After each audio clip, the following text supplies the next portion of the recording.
Hello my dear student, welcome back to Aryan classes. Aryan ક્લાસીસમાં મારા દરેક વાલા વિદ્યાર્થીઓને દિલથી હું આવકારું છું. ચાલો મારા વાલા અને પ્યારા વિદ્યાર્થીઓ, દરેક વિદ્યાર્થીને જય શ્રી રામ.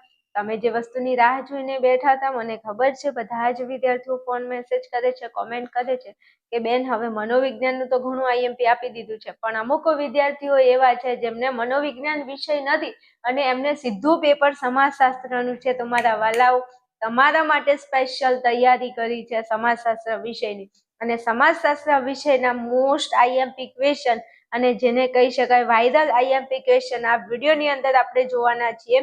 વિભાગ બી એ આપણો એવો વિભાગ છે જેની અંદર આપણે ગમે એટલી મહેનત કરીએ તો ક્યાંક ને ક્યાંક થોડી ઘણી કચાશ રહી જાય છે અને 1-2 માર્ક ક્યાંક આપણા કટ થઈ જાય છે.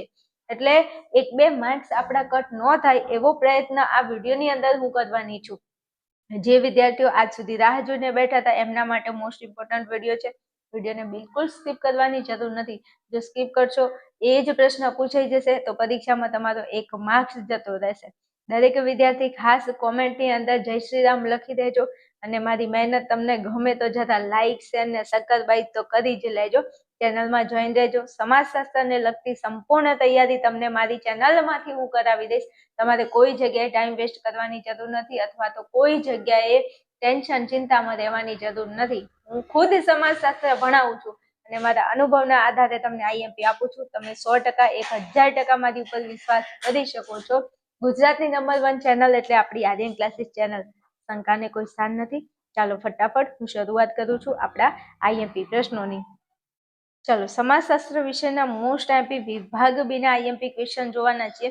જે મારા વાલા વિદ્યાર્થીઓ જેને સમાજશાસ્ત્રની અંદર 90+ માર્ક લાવવાના છે અથવા જે વિદ્યાર્થીઓ એવા છે જેમને પાસ થવાનું છે, હું 2 રીતે તમને સમજાવું છું. એકવાર મારી વાત ધ્યાનથી સાંભળો, પછી વિડીયોની આપણે શરૂઆત કરીએ.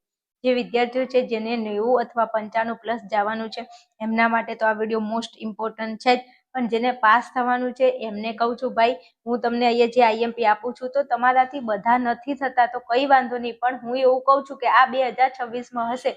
તમારે એટલા 3 થી 4 પ્રશ્નો તો તમે એક ચેપ્ટરમાંથી તૈયાર કરી શકો કે ના તૈયાર કરી શકો? એટલું તો તમારાથી થાય કે નહીં? તમે આખા ગામની આગા પાછી કરો છો, પેલાની ટોપી પેલાના માથે ફેરવો છો. તો હું એમ કહું છું કે 10 ચેપ્ટર છે, 10 ચેપ્ટરમાંથી તમે 4 પ્રશ્નોની તૈયારી કરી શકો કે નહીં? તો હા, આ વિડીયો તમારા માટે પણ છે. અને જે મારા ટોપર રેન્જના વિદ્યાર્થીઓ છે જેને સમાજશાસ્ત્રમાં 100માંથી 100 માર્ક લાવવાના છે, 95-99 લાવવાના છે, એમના માટે તો એક પ્રશ્ન મોસ્ટ આઈએમપી થઈ જાય છે.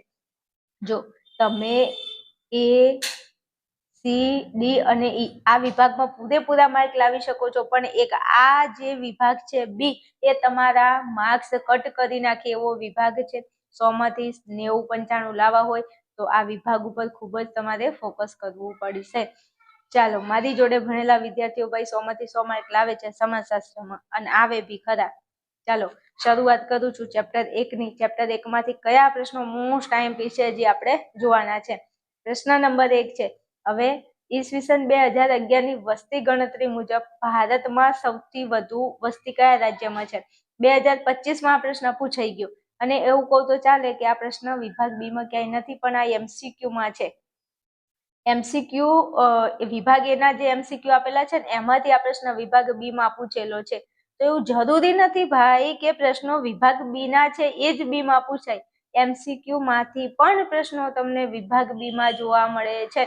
તો આપણે એમસીક્યુ ને એવી રીતે તૈયાર કરવાના છે કે જો વિભાગ બી માં પૂછાય તો તમે જવાબ લખી શકો. હવે અહીંયા ભારતમાં સૌથી વધુ વસ્તી કયા રાજ્યમાં છે? તો જવાબ આવશે ઉત્તર પ્રદેશમાં. 2025માં વિભાગ બી માં પ્રશ્ન પૂછાઈ ગયો છે 2025માં. હવે જો અહીંયા સૌથી વધુ વસ્તી કીધી છે મારા વાલા, પણ હવે તમને એમ કે સૌથી ઓછી વસ્તી તો ઉત્તરાખંડ, વધુ કે તો ઉત્તર પ્રદેશમાં, ઓછી કે તો ઉત્તરાખંડમાં. ઓછી ઉત્તર અને વધુ ઉત્તર પ્રદેશ. જો હવે અહીંયા 2 વસ્તુ છે, અહીંયા ઉત્તર પ્રદેશ ને અહીંયા ઉત્તરાખંડ. ભૂલથી ભૂલ ન થાય એનું ખાસ ધ્યાન રાખવાનું મારા વાલા. સૌથી વધુ પૂછે તો લખજો ઉત્તર પ્રદેશ, પણ સૌથી ઓછી વસ્તી ભારતમાં કયા રાજ્યમાં છે? તો ઉત્તરાખંડ. આ પણ એમસીક્યુ માં પૂછાય છે. તો એમસીક્યુ માં પૂછાય કે વિભાગ બી માં પૂછાય, મેં તમને કહી દીધું કે આ 2 પ્રશ્નો તમારે યાદ રાખવાના છે. ઓકે, હાલો હું આગળ વધુ ફટાફટ. હવે મસ્ત પ્રશ્ન આવ્યો છે, મને બહુ ગમે છે આ પ્રશ્ન, બહુ ગમે છે. ભારતમાં કેટલી ભાષા બંધારણીય દરજ્જો ધરાવે છે? 2022 પ્રશ્ન પૂછાઈ ગયો છે. આ પ્રશ્ન MCQ નો છે ને MCQ માંથી અહીંયા ઉપાડીને મૂક્યો છે. કીધું મેં કે જરૂરી નથી કે પ્રશ્ન વિભાગ બી નો હોય તો જ બી માં પૂછાય, જરૂરી નથી કે પ્રશ્ન વિભાગ બી નો હોય તો જ બી માં પૂછાય. એમાંથી MCQ પણ ઘણી વાર બી માં પૂછાય છે. આ શાયરી નથી, સમજાવતી હતી. સોની મોની ધ્યાન આપજે. તો જવાબ આવશે 22 ભાષા. ભારતમાં કેટલી ભાષા બંધારણીય દરજ્જો ધરાવે છે? 22 ભાષાઓ છે.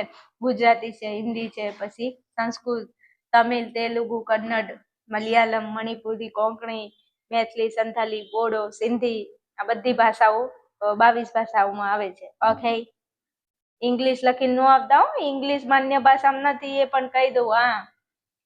હાલો 3 માં ઈસવીસન 2011 ની વસ્તી ગણતરી પ્રમાણે ગુજરાતની વસ્તી કેટલી છે? ઓહો, આ પ્રશ્ન મારે અહીંયા રાખવું નતો પણ એટલા માટે રાખ્યો છે કે મારા વિદ્યાર્થીઓ વિડીયો જોવે તેમને કમસે કમ એટલું તો ખબર પડે કે ગુજરાતની વસ્તી કેટલી છે.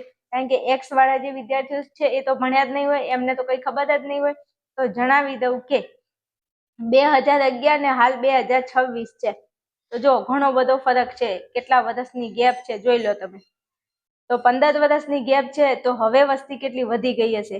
2011 માં કેટલી વસ્તી હતી? તો 6,04,39,692. 6 કરોડ વસ્તી હતી, ઉપર 4,39,692 વસ્તી હતી આપણા ગુજરાત રાજ્યની. અને 15 વર્ષમાં વધીને કેટલી થઈ હશે હજુ વસ્તી ગણતરી કરી નથી. પણ મેં આ પ્રશ્ન એટલા માટે રાખ્યો છે કે બાય ચાન્સ ના કરે નારાયણને જો પ્રશ્ન આવો પૂછી લે, કારણ કે પ્રશ્ન એકદમ સહેલો છે, નાનો અમથો છે, એટલા માટે પ્રશ્નને લઈ લીધો છે. આંકડો યાદ રહે. એક્સ વાળા તમે તૈયાર નહીં કરો ચાલશે, જો નો યાદ રહે, પણ જે ટોપ પદેના વિદ્યાર્થીઓ છે એમને તો આ પ્રશ્ન યાદ રાખવાનો છે કે ગુજરાતમાં વસ્તી કેટલી છે? તો 6,04,39,692 છે. ઓકે, હાલો હું આગળ વધુ ફટાફટ. ચાલો, ભારતમાં ઈસવીસન 2011 ની વસ્તી ગણતરી મુજબ સૌથી વધુ લિંગ પ્રમાણે કયા પ્રદેશોમાં છે? મસ્ત પ્રશ્ન પૂછ્યો છે. ને એવું કહું ને કે હું જ્યારથી સમાજશાસ્ત્ર ભણાવવાના વિડીયો હાલ અપલોડ કરે છે ને આ પ્રશ્ન તો દરેક વિડીયોમાં હું ભણાવું છું, દરેક વિડીયોમાં એમ કે ભારતમાં ઈસવીસન 2011 ની વસ્તી ગણતરી મુજબ સૌથી વધુ લિંગ પ્રમાણ બેટા કેરળમાં છે 1084 મારા વાલા. અને હું તમને 1000% ગેરંટી અને દાવા સાથે કહું છું કે બેટા આ લિંગ પ્રમાણનો જો એક પ્રશ્ન ના પૂછાય તો કહેજો, મારી ચેનલને અનસબસ્ક્રાઇબ કરી લેજો. તમારે જો 5 પ્રશ્નો છે કે ભારતમાં 2011 ની વસ્તી ગણતરી મુજબ સૌથી વધુ લિંગ પ્રમાણ કયા પ્રદેશમાં? સૌથી વધુ કે તો બેટા કેરળ આવે. પણ જો અહીંયા બીજો પ્રશ્ન આપ્યો છે સૌથી ઓછું કે તો કયું આવે? સૌથી ઓછું કે તો દીવ દમણ આવે. ભારતમાં કે તો 940, ગુજરાતમાં કે તો 918. આ 4 માંથી એક પ્રશ્ન તો 100% હશે. જોજો 4 પ્રશ્નો છે.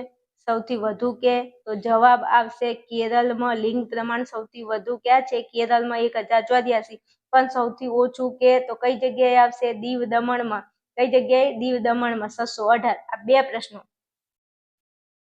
જોજો.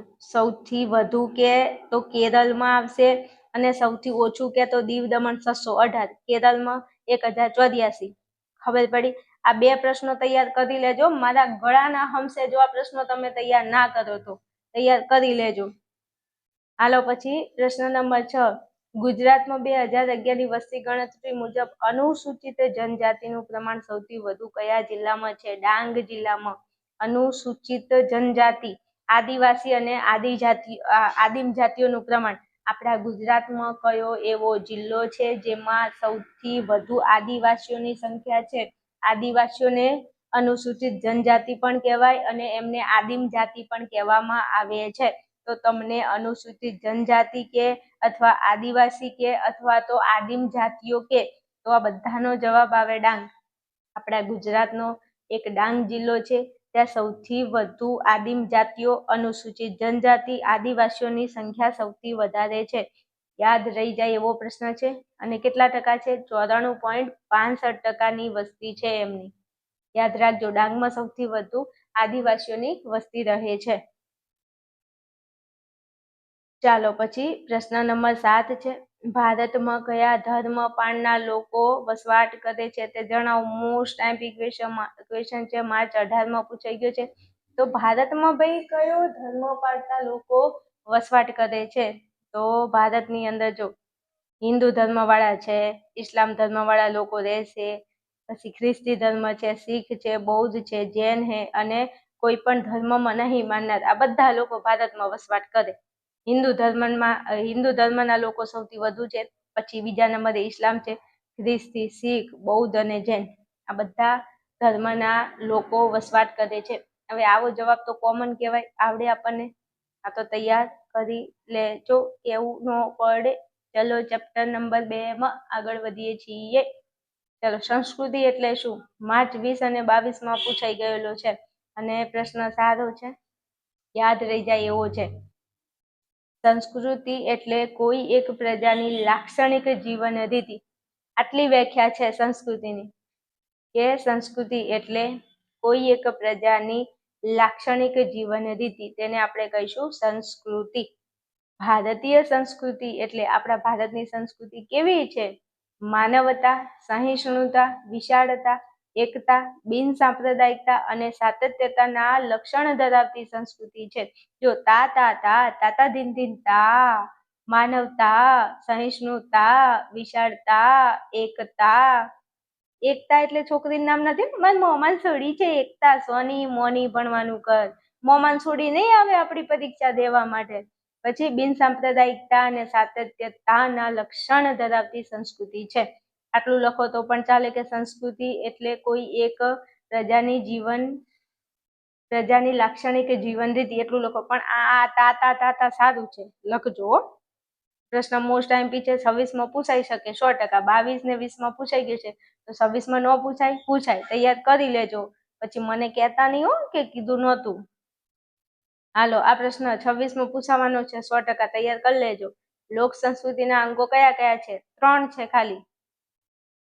લોકજીવન, લોકકલા અને કસબ. 3 જ. લોકજીવન, લોકકલા, લોકકસબ. મારા વાલાઓ, મારા કલેજાઓ, મારા કાળજાના કટકાઓ પ્રશ્ન તૈયાર કરજો. લોકજીવન, લોકકલા અને કસબ એ સંસ્કૃતિના અંગો છે. ઓકે, પ્રશ્ન યાદ રહી જશે. ખાલી 3 વસ્તુ. જો અહીંયા લોક તો આપેલું છે, તમે ખાલી જીવન, કલા અને કસબ, જીવન, કલા, કસબ, જીવન, કલા, કસબ. બધું. હાલો આગળ વધુ ફટાફટ. ખ્રિસ્તી ધર્મના મુખ્ય સિદ્ધાંતો જણાવો. મારા વાલા, વિભાગ સી માટે આ પ્રશ્ન પૂછાય છે, પણ મેં બીમાં લીધો છે એટલા માટે તમને હું જણાવી શકું કે પ્રશ્ન જો બીમાં ના પૂછાય ને તો સીમાં પૂછાય એવું છે 100%. એટલા માટે કહું છું સી માટે આ પ્રશ્ન તૈયાર કરજો. ઘણા એવા પ્રશ્નો છે જે સી માટે મેં અહીંયા લઈ લીધા છે જવાબ સાથે. તો ખ્રિસ્તી ધર્મના મુખ્ય સિદ્ધાંતો જણાવો. 3 છે. ઈશ્વરના પુત્ર અને સંદેશવાહક તરીકે ઈસુ ખ્રિસ્તમાં શ્રદ્ધા અને વિશ્વાસ. ઈશ્વરના પુત્ર અને સંદેશવાહક તરીકે ઈસુ ખ્રિસ્તમાં શ્રદ્ધા અને વિશ્વાસ. સેવા કરો અને પડોશી પ્રત્યે પ્રેમ અને સહિષ્ણુતા. આ 3 સિદ્ધાંતો છે. કયા કયા? ઈસુ ખ્રિસ્તમાં શ્રદ્ધા અને વિશ્વાસ રાખો, સેવા કરો, પડોશી પ્રત્યે પ્રેમ અને સહિષ્ણુતા રાખો. આ 3 સિદ્ધાંતો છે, તૈયાર કરજો. સીમાં પૂછાય તો આપણને ખૂબ કામમાં લાગી જશે. હાલો પછી મારો ફેવરેટ ક્વેશ્ચન છે, મને બહુ ગમે છે. 1000%ના 1000% મોસ્ટ આઈએમપી છે. 25માં પૂછાઈ ગયો છે, એનો મતલબ 26માં 100% પૂછાઈ શકે. જરૂરી નથી કે 25ના પ્રશ્નો 26માં ન પૂછાય. પૂછાય મારા વાલા, પૂછાય હો. હા, તો શીખ ધર્મના 5 ક કોને કહે છે? જો કેટલી વાર પ્રશ્ન પૂછાઈ ગયો છે, 25માં પૂછાઈ ગયો, 26માં ફરી પૂછાય. આપણે તૈયાર કરી લેવાનું. શીખ ધર્મના 5 કમાં પહેલા આવશે કેસ, પછી બીજામાં અહીંયા કંધો નહીં, આપણે કંગા લખવાનું છે હો, કંગા.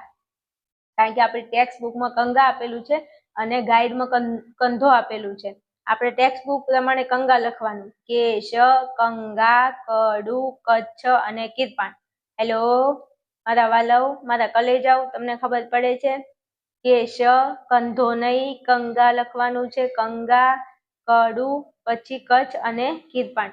મોસ્ટ આઈએમપી છે, મારે કેવું ન પડે, મારા ગળાના હમસે આ પ્રશ્ન તમારે તૈયાર કરવાનો છે હો. હાલો ફટાફટ આગળ વધું છું. લોક વિદ્યા એટલે શું? 19માં પ્રશ્ન પૂછાઈ ગયો છે. 19 લોક વિદ્યા એટલે લોકોએ પોતાના જીવન માટે જરૂરી એવી પોતે નિપજાવી કાઢેલી વિદ્યા કે જ્ઞાન જે લોક સમાજમાં ઉત્પન્ન થાય છે. પ્રશ્ન સારો છે. લોક વિદ્યા એટલે શું? વ્યાખ્યા જેને યાદ રહી જાય તો યાદ રાખી લેજો. ફરી સમજાવું છું. લોક વિદ્યા એટલે લોકોએ પોતાના જીવન માટે જરૂરી એવી પોતે નિપજાવી કાઢેલી વિદ્યા કે જ્ઞાન જે લોક સમાજમાં ઉત્પન્ન થાય છે. ચાલો આગળ વધું છું. ફટાફટ વિડીયો બહુ લોંગ થઈ જાય છે એટલે ફટાફટ વિડીયો ભગાવું છું. હા, પણ ભણાવું પણ છું. મારી મહેનત તમને દેખાતી હોય, રાતોને ઉજાગરા કરું છું, ખૂબ એનાલિસિસ કરું છું, ત્યારે પ્રશ્નો તમને આઈએમપી આપું છું. આઈએમપી આપવા ખાતર નથી આપતી, એટલે જરા કોમેન્ટ બોમેન્ટ કરજો. અને વિદ્યાર્થીઓ જે મારી જોડે ભણે છે ને એ 100માંથી 100 માર્કે લાવે છે, 90 લાવે છે ને 95 લાવે છે.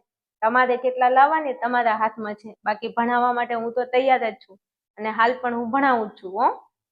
ચલો, જૈન સમુદાયમાં કયા 2 વિભાગો છે? તો જૈન સમુદાયમાં આ 2 વિભાગો છે. એક નંબરે શ્વેતાંબર અને બીજા નંબરે દિગંબર. મોસ્ટ આઈએમપી પ્રશ્ન હો. જો માર્ચ 18માં પૂછાઈ ગયો છે. જરૂરી નથી કે હવે 26માં ન પૂછાય, 100% પૂછાય, હું કહું છું. અને આટલું તો આપણને યાદ રહે. જૈન ધર્મમાં 2 સમુદાય છે, શ્વેતાંબર અને દિગંબર. ઓકે, ચાલો હવેના જે પ્રશ્નો છે મેં થોડા એનાલિસિસ કરી રહ્યા છે મારા વાલાઓ. 7મા નંબરમાં કે આદિવાસી સંગીત કલામાં કયા ચર્મ વાદ્યનો ઉપયોગ થાય છે? જો જે આદિવાસી છે એમની જે સંગીતની કલા છે, આપણે કેમ ડીજે ઉપર નાચીએ બધું કરીએ, તો એ લોકો જે સંગીત કલાનો ઉપયોગ કરે છે એમાં કયા વાદ્યોનો? ચર્મ એટલે ચામડાથી બનેલા સાધનો. ચર્મ એટલે ચામડાથી બનેલા સાધનો. તો એ કયા ચર્મ વાદ્યોનો ઉપયોગ કરે છે? એક તો ઢોલનો ઉપયોગ કરશે, પછી ડોબરું, અહીંયા ડોબ લખવાનું છે, ડોબરું આવશે. હું બોલું છું. ઢોલ, ડોબરું, પછી નગાર અને ત્રાંસા. આ 4 સાધનો લખવાના છે. ચર્મ વાદ્યો કયા કયા છે? ઢોલ, ડોબરું, નગાર અને ત્રાંસા. આ ચર્મ વાદ્યોનો સમાવેશ થાય છે. ઢોલ, ડોબરું, નગાર અને ત્રાંસા. યાદ રાખજો, કદાચ ના કરે નારાયણને આવો પ્રશ્ન પૂછાઈ જાય તો 1 માર્ક્સ હટ કરતો જતો રહે. ટોપર રેન્જના વિદ્યાર્થીઓ, પાસ થવા વાળા વિદ્યાર્થીઓ નોટેડ, પ્રશ્નને નોટેડ કરજો. હાલો, હિન્દુ ધર્મમાં કયા 3 મહત્વના સિદ્ધાંતો છે મારા વાલાઓ? તો આપણે હિન્દુ ધર્મમાં જેને જેને જન્મ લીધો છે ને એમને તો ખબર હોવી જોઈએ, નહીં તો શું કામની આપણી જિંદગી? બોલો તો ખરા. આપણા ધર્મ વિશે આપણે જાણતા નહીં હોય તો આપણી શું આપણું જીવન શું કામનું? ધર્મ, કર્મ અને મોક્ષ. ધર્મ, કર્મ અને મોક્ષ એટલે ધર્મ, કર્મ, અર્થ અને મોક્ષ. આ અર્થ પણ અહીંયા નથી, 3 જ કીધા છે. એટલે આપણે ધર્મ, પછી કર્મ અને મોક્ષ, આ સિદ્ધાંતો યાદ રાખજો. હિન્દુ ધર્મમાં કયા 3 મહત્વના સિદ્ધાંતો છે? તો ધર્મ, કર્મ અને મોક્ષ. હાલો આગળ વધવું છે ચેપ્ટર 3 ઉપર. ચેપ્ટર 3 ઉપર આગળ વધવું એ પહેલા જે વિદ્યાર્થીઓ આ વિડીયો જોઈ રહ્યા છે, હવેની 2 મિનિટ તમારી જિંદગી બદલી નાખવાની છે. હું તમને જે વાત કરવા જઈ રહી છું મારા વાલાઓ, જે પણ વિદ્યાર્થીઓ હાલ મને સાંભળી રહ્યા છે, આ વિડીયોને બિલકુલ સ્કીપ નથી કરવાનો. તમારા માટે એક અગત્યની માહિતી, એક અગત્યની સૂચના છે.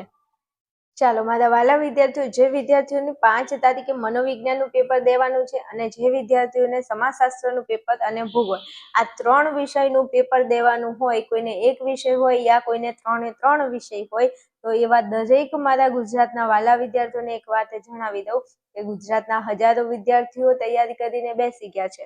જો તમે હજુ તૈયારી નથી કરી તો તમે કોની રાહ જુઓ છો? તમને ના ખબર હોય તો કદાચ હું તમને જણાવી દઉં કે આપણું આર્યન ક્લાસીસ નામનું એક એપ્લિકેશન છે. આપણા એપ્લિકેશનની અંદર બોર્ડનો પેપર સેટ 2026 બોર્ડની જે એક્ઝામ હાલ ચાલી રહી છે, આ એક્ઝામને ધ્યાનમાં રાખી અને બોર્ડનો પેપર સેટ બનાવેલો છે ધોરણ 8 માટેના વિદ્યાર્થીઓનો. હવે ધોરણ 12 આર્ટ્સ માટેના વિદ્યાર્થીઓના જે વિષય છે, જેમ કે અર્થશાસ્ત્ર છે, સમાજ છે, મનોવિજ્ઞાન, તત્વજ્ઞાન અને ભૂગોળ, આ 5 વિષયનો પેપર સેટ છે. એમાંથી 2 પેપર તો પૂરા થઈ ગયા છે, અર્થશાસ્ત્ર અને તત્વજ્ઞાન. આ અર્થશાસ્ત્ર અને તત્વજ્ઞાન વિષયમાં આપણા પેપર સેટમાંથી બેઠા પ્રશ્નો આવ્યા છે. અર્થશાસ્ત્રમાં જે પ્રશ્નો પૂછાય છે એ આપણું એક પ્રશ્નપત્ર છે બીજા નંબરનું. બીજા પ્રશ્નપત્રમાંથી 8 MCQ બેઠે બેઠા આવ્યા છે. ક્રમ પણ બદલ્યો નથી. આખું પેપર ફોડી નાખ્યું છે એવું કહું તો ચાલે. હજુ મનોવિજ્ઞાન બાકી છે, સમાજ બાકી છે અને ભૂગોળ બાકી છે. તમારે જો આવી તૈયારી કરવી છે, ધમાકેદાર પાસ થવા વાળાને પાસ થવું છે અને A1 ગ્રેડ વાળા વિદ્યાર્થીઓને 90-95+ માર્ક લાવવા છે તો તમારા માટે રામબાણ ઈલાજ છે મારો આર્યન ક્લાસીસનો પેપર સેટ. ગુજરાતના હજારો વિદ્યાર્થીઓ પોતાની તૈયારી કરીને બેસી ગયા છે, જેમને કોઈ ટેન્શન પ્રોબ્લેમ નથી. રોજના ઘણા એવા વિદ્યાર્થીઓ છે જે પેપર સેટ ખરીદીને હાલ આ દાડાની અંદર વાત કરું તો ગુજરાતના છેવાડાના વિદ્યાર્થીઓ પેમેન્ટ કરી અને પેપર સેટ પરચેઝ કરીને ભણી રહ્યા છે. શું તમે હજુ સુધી પેપર સેટ ખરીદ્યો નથી તો મારા દરેક વાલા વિદ્યાર્થીઓને જણાવી દઉં ખાસ કે તમે તમારી તૈયારી પેપર સેટમાંથી કરશો તો તમને તમારું મનોવિજ્ઞાન, સમાજ અને ભૂગોળનું પેપર બેઠે બેઠું મળી જવાનું છે.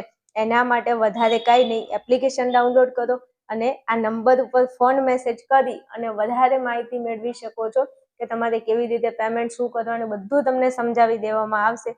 જેવું પેમેન્ટ કરશો એવું જ તમારા એપ્લિકેશનમાં, તમારા ફોનમાં પેપર સેટ મળી જશે.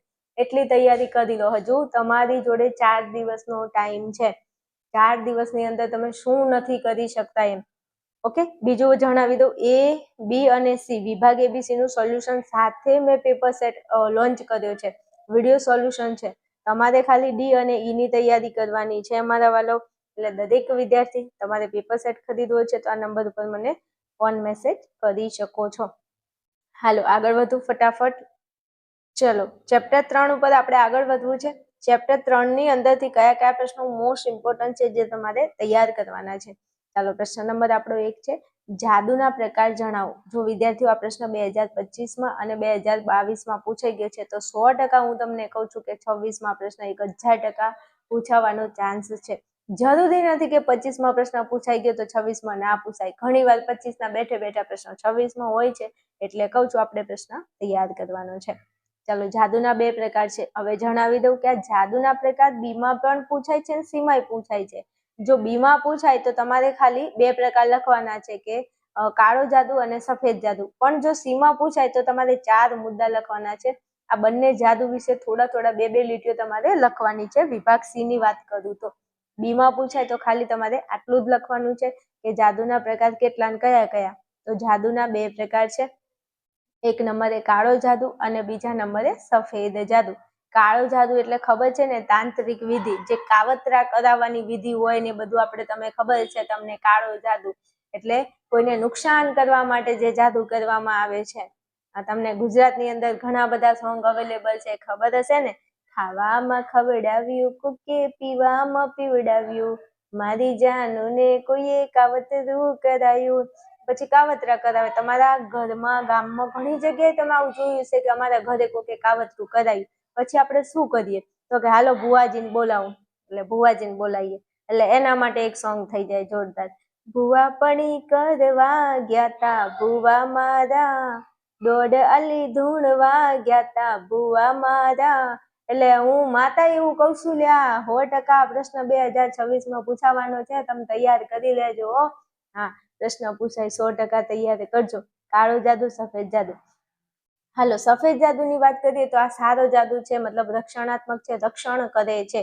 જેમ કે તમે પિક્ચર જોયું છે, કોઈ મિલ ગયા, એ નહીં કોઈ મિલ ગયા, ઓ નહીં, કોઈ મિલ ગયા, હા કોને મિલ ગયા, કોઈ મિલ ગયા. એમાં છે ઓલું જાદુ વાળું સોંગ, જાદુ જાદુ जादू आज धरती से गगन का, फूलों से चमन का, घटाओं से पवन का हो रहा मिलन. जादू જાદુ એટલે તમે આ જાદુ, કાળો જાદુ, સફેદ જાદુ યાદ રાખી લેજો. આ સોંગ ગાવાનો ખાલી એટલો મારો મિનિંગ છે, કઈ સારું નથી લગાડતી, કોઈ ઓવર એક્ટિંગ નથી કરતી, પણ ખાલી વિદ્યાર્થીઓ પરીક્ષામાં તમે બેઠા હોય ને તો આ સોંગ ગાયેલું ક્યાંક યાદ તમને આવી જાય ને તો એક માર્ક તમારો આવી જાય. નહીં તો 45 ને 40 વર્ષના ઉંમરના વિદ્યાર્થીઓને મારે કેમ ન ભણાવવું? સમજણ પડે છે? હા, તમે રેગ્યુલર વાળા તો ભણી લેશો, કઈ વાંધો નહીં, પણ મારે બધાને ધ્યાનમાં રાખવા પડે એટલા માટે. હાલો, અનુસૂચિત જાતિ એટલે શું? જો આટલો મોટો પ્રશ્ન ન પૂછાય મને ખબર છે, પણ પ્રશ્ન સીમાં પણ પૂછી લે અને બી માટે, એટલે સી અને બી બંનેને ધ્યાનમાં રાખીને આ પ્રશ્ન મેં અહીંયા એડ કરેલો છે, તમે ધ્યાનમાં રાખજો. હાલો, અનુસૂચિત જાતિ એ કોઈ એક જાતિ કે જ્ઞાતિ માટે વપરાતું નામ નથી. તમે અનુસૂચિત જાતિ કોને કહેશો ભાઈ? આપણા બંધારણની દ્રષ્ટિએ જોવા જઈએ તો અનુસૂચિત જાતિ એ કોઈ જનજાતિ કે જ્ઞાતિ માટે વપરાતું નામ નથી, પરંતુ કેટલીક જ્ઞાતિઓને તેમના સામાજિક, આર્થિક અને શૈક્ષણિક પછાતપણાના કારણે એક જૂથમાં ભેગા કરી જે વર્ગ હેઠળ અનુસૂચિ બનાવી તે વર્ગને અપાયેલું સમૂહવાચક નામ છે. મતલબ આ અનુસૂચિત જાતિ છે ને એ કોઈ જાતિ કે જ્ઞાતિનું નામ નથી ભાઈ. એ તો અમુક સમાજમાં એવી જ્ઞાતિઓ છે જે સામાજિક, શૈક્ષણિક અને આર્થિક રીતે પછાત છે, તો એવી બધી જ્ઞાતિઓને ભેગી કરી અને એક વર્ગ હેઠળ એમને મૂકવામાં આવે છે, અને એ જ્ઞાતિઓને અપાયેલું સમૂહવાચક નામ એટલે અનુસૂચિત જાતિ. પ્રશ્ન ક્યારે એક વખત પૂછાયેલો છે, એટલો બધો ઇમ્પોર્ટન્ટ નથી, પણ સીમાં ક્યાંક પૂછાઈ જાય તો ડખો ન પડે એટલા માટે લઈ લીધો છે. ચાલો, પછી પ્રશ્ન નંબર 3 છે, અનુસૂચિત જનજાતિની વ્યાખ્યા આપો. આ તો તમારે તૈયાર કરવાનો છે. ભારતના બંધારણની કલમ નંબર 342 ક મુજબ ભારતના રાષ્ટ્રપતિ એક જાહેરનામું બહાર પાડી અનુસૂચિત જનજાતિની યાદીમાં જે જાતિઓનો સમાવેશ કરે તેને આપણે અનુસૂચિત જનજાતિ તરીકે ઓળખીએ છીએ. જો ફરી વાંચું છું, ભારતના બંધારણની કલમ 342 ક મુજબ ભારતના રાષ્ટ્રપતિ શું કરે છે? એક જાહેરનામું બહાર પાડે છે. આપણા ભારતના રાષ્ટ્રપતિ જાહેરનામું બહાર પાડે છે અને અનુસૂચિત જનજાતિની યાદીમાં જે જાતિઓનો ભાઈ સમાવેશ કરે તેને શું કહીશું? અનુસૂચિત જનજાતિ. આ વ્યાખ્યા તમે તૈયાર કરી લેજો અનુસૂચિત જનજાતિની. ચલો, પછી આગળ વધવું છે. પછાતપણાનો અર્થ આપો. 2024માં પ્રશ્ન પૂછાઈ ગયો છે. મોસ્ટ આઈએમપી ક્વેશ્ચન છે. મારા ગળાના હમસે પ્રશ્ન કરવાનો છે. જરૂરી નથી કે 2024માં પૂછાયું છે તો 26માં ન પૂછાય. પૂછાય, 100% પૂછાય. આ ગેરંટી. કેમ ન પૂછાય? 24ના પ્રશ્નો ઘણા બેઠા 25માં છે, 25ના ઘણા બેઠા પ્રશ્નો 26માં આવવાના છે. એટલે એવું નથી. તમારે એવું ક્યારેય ન વિચારવાનું કે આ બધા પૂછાઈ ગયા એ ન પૂછાય. તો પૂછાઈ ગયા એ જ પૂછાય છે, એટલે ધ્યાનમાં રાખવાનું. હાલો, પછાતપણામાં સામાજિક, શૈક્ષણિક અને આર્થિક રીતે પછાત વર્ગોનો સમાવેશ થાય છે. 3 વસ્તુ: શૈક્ષણિક, આર્થિક અને પછાત વર્ગોનો. સામાજિક રહી ગયો. હારી. સામાજિક, શૈક્ષણિક અને આર્થિક રીતે પછાત વર્ગોનો સમાવેશ થાય છે. કશું નહીં, 3 વસ્તુ ખાલી યાદ રાખવાની છે પછાતપણામાં: સામાજિક, શૈક્ષણિક અને આર્થિક રીતે પછાત વર્ગોનો સમાવેશ પછાતપણામાં થાય છે. એટલે આવું ન આવડે, આઈએમપી છે, તૈયાર કરી લો પ્લીઝ. હાલો, પછી પ્રશ્ન નંબર 5, આદિવાસીઓને બંધારણમાં કયા નામે ઓળખવામાં આવે છે? મોસ્ટ આઈએમપી ક્વેશ્ચન 26માં પૂછાયો.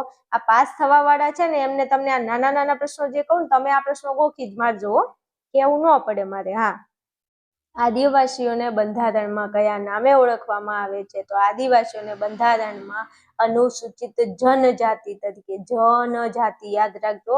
આદિવાસીઓને બંધારણમાં કયા નામે ઓળખવામાં આવે છે? તો અનુસૂચિત જનજાતિ. 1000% મોસ્ટ આઈએમપી ક્વેશ્ચન. મને કહેતા નહીં કે બેન તમે કીધું નહોતું હો, તૈયાર કરી લેજો તમારે. હાલો, પછી આગળ વધુ. પ્રશ્ન નંબર 6, ભારતના આદિવાસીઓના સંગીતમાં કયા વાજિંત્રોનો સમાવેશ થાય છે? ભારતના જે આદિવાસીઓ છે એમનું જે સંગીત છે એમાં કયા વાજિંત્રો? હમણાં આપણે જોઈ ગયા હતા એ ચર્મવાદ્યો હતા. ચર્મવાદ્યો એટલે ચામડાથી બનેલા વાદ્યો. અને એ સંગીતમાં કયા વાજિંત્રો કીધા છે? કયા વાજિંત્રોનો ઉપયોગ થાય છે મારા વાલાઓ? તો લખવાનું છે કે સારંગી, વાંસળી, તૂર, તંબુર, બીન, ઢોલ, ઘંટ, મૃદંગ વગેરે જેવા વાજિંત્રોનો સમાવેશ થાય છે. આવડે એવા છે. આ ઢોલ તો આમે આપણે લગ્ન પ્રસંગ હોય તો ઢોલ વગાડીએ છીએ, તમને ખબર હોય છે. અને બીજા અહીંયા સારંગી અને વાંસળી.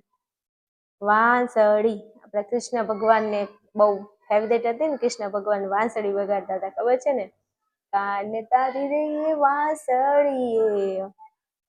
હા, ઈ તો. એટલે આ બધા યાદ રાખી લેજો. ચાલો, પછી આગળ વધું છું. ભારત સરકારે મંડળ પંચની ભલામણોનો અમલ ક્યારથી કર્યો છે? ભારત સરકાર આપણી જે છે એને મંડળ પંચની ભલામણનો અમલ ક્યારથી કર્યો છે? તો 13 ઓગસ્ટ 1990 થી. પ્રશ્ન IMP છે, માર્ચ 19માં પૂછાઈ ગયો છે. એટલે જરા પ્રશ્ન અને ગોળ ફરમાવજો હો, પછી કહેતા નહીં કે કીધું નહોતું. 13 ઓગસ્ટ 1990 થી કર્યો છે. ચાલો પછી પ્રશ્ન નંબર 8 છે, બંધારણમાં કયા કયા સમૂહોને વિશિષ્ટ લાભો આપવામાં આવ્યા છે? તો 3 સમૂહો છે, તમને યાદ હશે, SC, ST અને OBC. આ 3 વર્ગો SC, ST અને OBC. SC ને કહેવાય અનુસૂચિત જાતિ, ST ને કહેવાય અનુસૂચિત જનજાતિ અને OBC ને કહેવાય અન્ય પછાત વર્ગો. SC schedule caste, SC schedule tribe અને OBC અધર બેકવર્ડ ક્લાસ. તો આ 3 વર્ગોને વિશેષ લાભ આપવામાં આવે છે, અનુસૂચિત જાતિ, અનુસૂચિત જનજાતિ અને અન્ય પછાત વર્ગો. આટલું યાદ નથી. SC, ST અને OBC કયા વર્ગોને લાભ આપ્યો છે? SC, ST અને OBC. આમાં જો અનુસૂચિત જાતિ છે, અહીંયા અનુસૂચિત જાતિ તો છે, આગળ જન લગાવી દો, અને અહીંયા અન્ય પછાત વર્ગો. પ્રશ્ન મોસ્ટ આઈમ્પી છે, જરૂરી નથી કે બી માં પૂછાય છે તો આ પ્રશ્ન વિભાગ સી માં ન પૂછાય, વિભાગ સી માં પણ આવો પ્રશ્ન પૂછી લે. એટલે અહીંયા ખાલી તમને વિભાગ બી ન આપતી, ABC, વિભાગ એ અને બી, સી બધું આમાં તૈયાર રેડીમેડ થાય છે. તમને ખબર છે તત્વજ્ઞાનમાં જે બી ના પ્રશ્નો હતા ને, તો બી ના પ્રશ્નોમાંથી મોસ્ટ ઓફ પ્રશ્નો સી માં પૂછી લીધા હતા. બી ના પ્રશ્નો મોસ્ટ ઓફ સી માં હતા. એટલા માટે કહું છું, પ્રશ્ન ભણો તો એ રીતે ભણો કે ગમે તે વિભાગમાં પૂછાય એના છોતરા પાડી દેવાના છે ભાઈ, બોસ. ખબર પડી? મોરો કરી દેવાનો છે સમાજશાસ્ત્રના પેપરનો. દરેક મારા વાલા વિદ્યા કોમેન્ટની અંદર જણાવ્યો કે બેન ભણાવે એમાં તમને ખબર પડે છે કે નહીં. ચેનલને સપોર્ટ કરજો. 50 કે ફટાફટ પૂરા કરવાના છે. ઓ મારા વાલો, થોડો સપોર્ટ કરજો. હું તમારા માટે રાત દિવસ મહેનત કરું છું, તો થોડી મહેનત તમે મારી માટે કરી લેજો. સ્વાર્થી ના બની જતા મારા વાલા. સ્વાર્થની દુનિયામાં તમે સ્વાર્થી ન બની જતા. હાલો પ્રશ્ન નંબર 1, ચેપ્ટર 4 ની શરૂઆત કરું. પ્રશ્ન 1 છે, સશક્તિકરણ શબ્દનો ઉદ્ભવ ક્યારે થયો છે? જુલાઈમાં આ પ્રશ્ન પૂછાઈ ગયો છે મારા કલેજાઓ. તો સશક્તિકરણનો ઉદ્ભવ ઇવલિન હસ્ટના મત મુજબ સશક્તિકરણ શબ્દનો ઉદ્ભવ ઈસવીસન 1970 ના દાયકામાં લેટિન અમેરિકામાં શિક્ષણ અંગેની ચર્ચામાં થયો છે. સાંભળજો, હું તમને એક વાત કહું. જો એમાં પ્રશ્ન પૂછાય કે સશક્તિકરણ શબ્દનો ઉદ્ભવ નીચેનામાંથી કયા દેશમાં થયો છે? તો જવાબ આવે લેટિન અમેરિકા. એમાં આવો પ્રશ્ન પૂછાયો. પછી એવો પ્રશ્ન પૂછાય કે સશક્તિકરણ શબ્દનો ઉદ્ભવ કઈ સાલમાં થયો છે? તો 1970. આ બીજો પ્રશ્ન એમાં પૂછાય. તો જરૂરી નથી કે બી નો પ્રશ્ન બી માં પૂછાય. જો એમાં પૂછાઈ જાય તો આર્યન ક્લાસીસના વિદ્યાર્થીઓ છોતરા પાડવા જોઈએ. હું તમને એમ કહું છું કે બી ના પ્રશ્નો ઘણીવાર એમાં પૂછી લે, સી માં પૂછી લે, ફેરવીને પ્રશ્ન પૂછાય. પ્રશ્ન એકનો એક હોય પણ વિભાગ બદલે. તમારે ધ્યાનમાં રાખવાનું છે. 1970 અને લેટિન અમેરિકા. સશક્તિકરણ શબ્દનો ઉદ્ભવ ક્યાં થયો છે? 1970 અને લેટિન અમેરિકામાં. ઓકે, હાલો આગળ વધો. ચાલો પછી મારા વાલા, મારા કલેજાઓ, લિંગ પ્રમાણ એટલે શું? જો આ પ્રશ્ન પરીક્ષામાં ના પૂછાય ને બોસ, તો મોજ ના પડે. મને મજો ન પડે. કારણ કે આ લિંગ પ્રમાણ છે ને એ ઇકોનોમીમાં પણ આવે છે, સમાજમાં આવે છે અને ભૂગોળમાં આવે છે. 3 વિષયમાં આ વ્યાખ્યા આવે છે. અને આ વ્યાખ્યા બસ એટલી બધી મોસ્ટ આઈમ્પી છે મારા વાલાઓ. એટલા માટે મેં અહીં લખી દીધું છે. જો 2026માં હશે વ્યાખ્યા, 25માં તો હતી અને 26માં ફરી પૂછાય. મારા ગળાના હમશે, તમને જે વાલું હોય, તમને જે પ્રિય પર્સન હોય ને એના ગળાના હમશે આ પ્રશ્ન તમારે તૈયાર કરવાનો છે. તો કે લિંગ પ્રમાણ એટલે શું? તો લિંગ પ્રમાણ એટલે દર 1000 પુરુષોએ મહિલાઓની સંખ્યા, ભારતની અંદર 1000 પુરુષોએ મહિલાઓની સંખ્યા કેટલી છે એને લિંગ પ્રમાણ કહેવાય. અને ભારતમાં ખબર છે ને 940, ભારતની અંદર 940 પુરુષો 1000 છે અને એની સામે સ્ત્રીઓ 940 છે. રાઈટ? તો 940 એટલે વધ્યા કેટલા? 60 છોકરા ભારતમાં વાંઢા રહેવાના છે. એટલે આપણે ફટાફટ તમે તમારું ચોક ટુ ફિટ કરી નાખજો. મારા વાલાઓ, મજાક કરું છું. બાકી કિસ્મત અને ભગવાને છે ને બધાની કિસ્મત લખેલી છે. બધા કિસ્મત લઈને આવ્યા છે. જાજી ચિંતા નહીં કરવાની હો આ વસ્તુની. હા, ટાઈમે ટાઈમે બધાનો સમય સૌનો આવે છે. સમયને સમય આપો, સમય સૌનો આવે છે. હાલો, વાતમાં ખબર પડી.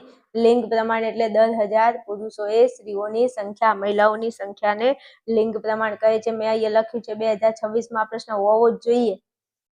તૈયાર કરજો. વ્યાખ્યા ન આવડે ને તો 5-10 વખત લખી તૈયાર કરી લેજો, પછી કહેતા નહીં કીધું નહોતું. હા હાલો, સેવાનું પૂરું નામ જણાવો. ચાલો, અહીંયા મેં લખી દીધું છે 26માં પ્રશ્ન હોવો જ જોઈએ. જો લિંગ પ્રમાણનો હોવો જોઈએ, જો લિંગ પ્રમાણ નહીં હોય તો સેવાનો હશે. આ હોવો જ જોઈએ. મારા ગળાના હમશે, તમારા પ્રિય પસંદ, તમારા મમ્મી પપ્પાની કસમ. તૈયાર કરી લેજો. માર્ચ 18, 19 અને હવે 26માં ગોઈંગ ટુ સીધા પાત્રા ગોઈંગ 26માં. હાલો, તો સેવાનું પૂરું નામ સેલ્ફ એમ્પ્લોયડ વિમેન એસોસિએશન. ના આવડે તો 15 વખત લખો. 15 વખત લખો ને પછી ના આવડે ને તો કહેજો મને. હા, તમારે છે ને તો બધું શોર્ટકટ મેથડમાં જોઈએ છે, પણ શોર્ટકટ વાળી સોની મોની તે કદી જિંદગીમાં આ ખોલ્યું ન હોય. અને હવે સમાજનું પરીક્ષા છે, પેપર છે, એટલે તમે આને જોવા બેસો ને પછી મને આ નથી આવડતું હો. નો આવડે, એના માટે મહેનત કરવી પડે. બેનને આટલું કેમ આવડે છે? બેન 5-6 વર્ષથી આમાં મજૂરી કરે છે, મહેનત કરે છે, એકના એક શબ્દો વારંવાર સાંભળે છે, બોલે છે, એટલે બેનને આવડે છે. તમને નહીં આવડતું કેમ? તમે રિવિઝન નથી કરતા. વારંવાર જે વસ્તુ તમે યાદ કરો એ તમને યાદ રહી જાય. તો સેલ્ફ એમ્પ્લોયડ વિમેન એસોસિએશન, સેવાનું પૂરું નામ શું થાય? Self employed women association. મસ્ત પ્રશ્ન છે, 26માં પૂછાય. 1000% તૈયાર કરજો. હાલો, પછી જો આ ઉપરના 2 પ્રશ્નો મોસ્ટ આપી કીધા, જો એ ન પૂછાય તો આ તો પૂછવો જ જોઈએ બોસ. આ 3 પ્રશ્નોમાંથી એક પ્રશ્ન તો હોવો જ જોઈએ 100%. તૈયાર કરજો. પછી મને કહેતા નહીં કે બેન તમે કેમ ન કીધું. ભારતમાં મહિલા સશક્તિકરણ માટેની નીતિ ક્યારે ઘડાઈ? તો ભારતમાં મહિલા સશક્તિકરણની રાષ્ટ્રીય નીતિ ઈસવીસન 2001માં ઘડાઈ છે. રાષ્ટ્રીય નીતિ ક્યારે ઘડાઈ? 2001માં. તૈયાર કરજો, કેવું ન પડે પ્લીઝ, મારી કસમ. તૈયાર કરી લેજો. 2001માં ભારતમાં મહિલા સશક્તિકરણની નીતિ ક્યારે ઘડાઈ? 2001માં. હાલો, આગળ વધુ. પ્રશ્ન નંબર 5 છે. મહિલાલક્ષી કાયદાઓને મુખ્ય કયા 3 વિભાગોમાં વહેંચવામાં આવે છે? વિભાગ બી માં આટલો મોટો પ્રશ્ન ન પૂછાય, પણ મેં અહીંયા લખ્યું છે કે વિભાગ સી માં આવો પ્રશ્ન 2 ગુણમાં પૂછાઈ જાય. તો મારા વાલાઓને એવું ન થવું જોઈએ કે આ પ્રશ્ન બેન નહોતો આવડતો. મહિલાલક્ષી કાયદાઓને મુખ્ય 3 વિભાગોમાં વર્ગીકૃત કરી શકાય છે. એક, મહિલાઓના બંધારણીય અધિકારો, બીજું, મહિલાઓને રક્ષણ પૂરું પાડતા કાયદા, અને ત્રીજા નંબરમાં મહિલા કલ્યાણલક્ષી કાયદા. એક તો મહિલાના બંધારણમાં આપેલા અધિકારો, પછી મહિલાને રક્ષણ પૂરું પાડતા કાયદા, અને ત્રીજા નંબરે મહિલાના કલ્યાણલક્ષી કાયદા. રેડી? યાદ રહી જશે. મહિલાના બંધારણના કાયદા, બંધારણના અધિકારો, પછી રક્ષણ પૂરું પાડતા કાયદા, અને મહિલાનું કલ્યાણ થાય એવા કાયદા. આ 3 કાયદા યાદ રાખવાના છે. હાલો, આગળ વધું છું. પ્રશ્ન નંબર આપણો 6. ફેક્ટરી એક્ટ ક્યારે ઘડાયો છે? તો 1948. ફેક્ટરી એક્ટ ક્યારે ઘડાયો છે? 1948માં ઘડાયો છે. વિદ્યાર્થીઓ, આ પ્રશ્ન વિભાગ એ માં પણ તમને 100%, 1000% પૂછી શકે છે. પછી મને કહેતા નહીં કે કીધું નહોતું. વિભાગ એ માં પૂછાય એવો પ્રશ્ન છે, MCQ માં છે. ફેક્ટરી એક્ટ ક્યારે ઘડાયો છે? 1948માં ઘડાયો છે. ચાલો, પછી પ્રશ્ન નંબર 7 છે. મહિલા સશક્તિકરણ માટે ગુજરાતમાં કઈ નીતિ ઘડવામાં આવી છે? પ્રશ્ન લઈ લીધો છે. કઈ નીતિ ઘડવામાં આવી છે? જો પ્રશ્ન જુઓ પહેલા. મહિલા સશક્તિકરણ માટે ગુજરાતમાં કઈ નીતિ ઘડવામાં આવી છે? તો નારી ગૌરવ નીતિ. જવાબ આપેલો છે નારી ગૌરવ નીતિ. કઈ નીતિ ઘડવામાં આવી છે? નારી ગૌરવ નીતિ ઘડવામાં આવી છે. આગળ વધુ. ચલો, ચેપ્ટર 5 ઉપર જવું છે. ચલો, આગળ વધીએ આપણે ચેપ્ટર 5 ઉપર. દરેક મારા વાલા વિદ્યાર્થીઓ, ચેપ્ટર 5 ની અંદર જે પહેલો પ્રશ્ન છે, ધ્યાન આપજો બરોબર. પહેલો પ્રશ્ન છે, કિંગ્સલે ડેવિસે આપેલી સામાજિક પરિવર્તનની વ્યાખ્યા લખો. માર્ચ 2022માં પૂછાઈ ગયેલો પ્રશ્ન છે. જરૂરી નથી કે 22માં પૂછાય તો 26માં ન પૂછાય. મોસ્ટ આઈમ્પી ક્વેશ્ચન છે. સાંભળજો હવે મારી વાત, કાન ખોલીને સાંભળજો હો. આ કિંગ્સલે ડેવિસે રચના આપી છે સામાજિક પરિવર્તન. શું વ્યાખ્યા છે? સામાજિક રચનાતંત્ર અને કાર્યોમાં આવતું પરિવર્તન એટલે સામાજિક પરિવર્તન. આ વ્યાખ્યા છે. સામાજિક રચનાતંત્ર અને કાર્યોમાં આવતું પરિવર્તન એટલે સામાજિક પરિવર્તન. તમને વ્યાખ્યા વિભાગ બી માં પૂછાય કે કિંગ્સલે ડેવિસે આપેલી સામાજિક પરિવર્તનની વ્યાખ્યા લખો, તો તમારા વ્યાખ્યા લખવાની. હવે એની વાત કરું. વિભાગ એમાં તમને આ વ્યાખ્યા આપશે વિભાગ એમાં કે સામાજિક રચનાતંત્ર અને કાર્યોમાં આવતું પરિવર્તન એટલે સામાજિક પરિવર્તન. આ વ્યાખ્યા કોને આપી છે? આવો તમને વિભાગ એમાં MCQ પૂછાય તો જવાબ લખજો કિંગ્સલે ડેવિસે. એટલે મેં તમને કીધું હું વિભાગ બી તો ભણાવું છું, સાથે એ પણ આવી જશે ને સી પણ આવી જશે. તમને ખબર પડે છે. બહુ મહેનત કરું છું, સ્વાર્થી ન બની જતા. પ્લીઝ ચેનલને સબસ્ક્રાઇબ કરી વિડીયોને લાઈક શેર કરી દેજો, એવું ન પડે. ચાલો આગળ વધુ ફટાફટ. પ્રશ્ન નંબર 2. પશ્ચિમીકરણનો ખ્યાલ MN શ્રીનિવાસે કયા પુસ્તકમાં આપ્યો છે? 24માં પૂછાઈ ગયો છે અને 2026માં ભવિષ્યવાણીમાંથી એવું કહેવા માંગે છે કે 26માં 100% પ્રશ્ન હોવો જોઈએ કે પશ્ચિમીકરણનો ખ્યાલ MN શ્રીનિવાસે કયા પુસ્તકમાં આપ્યો છે?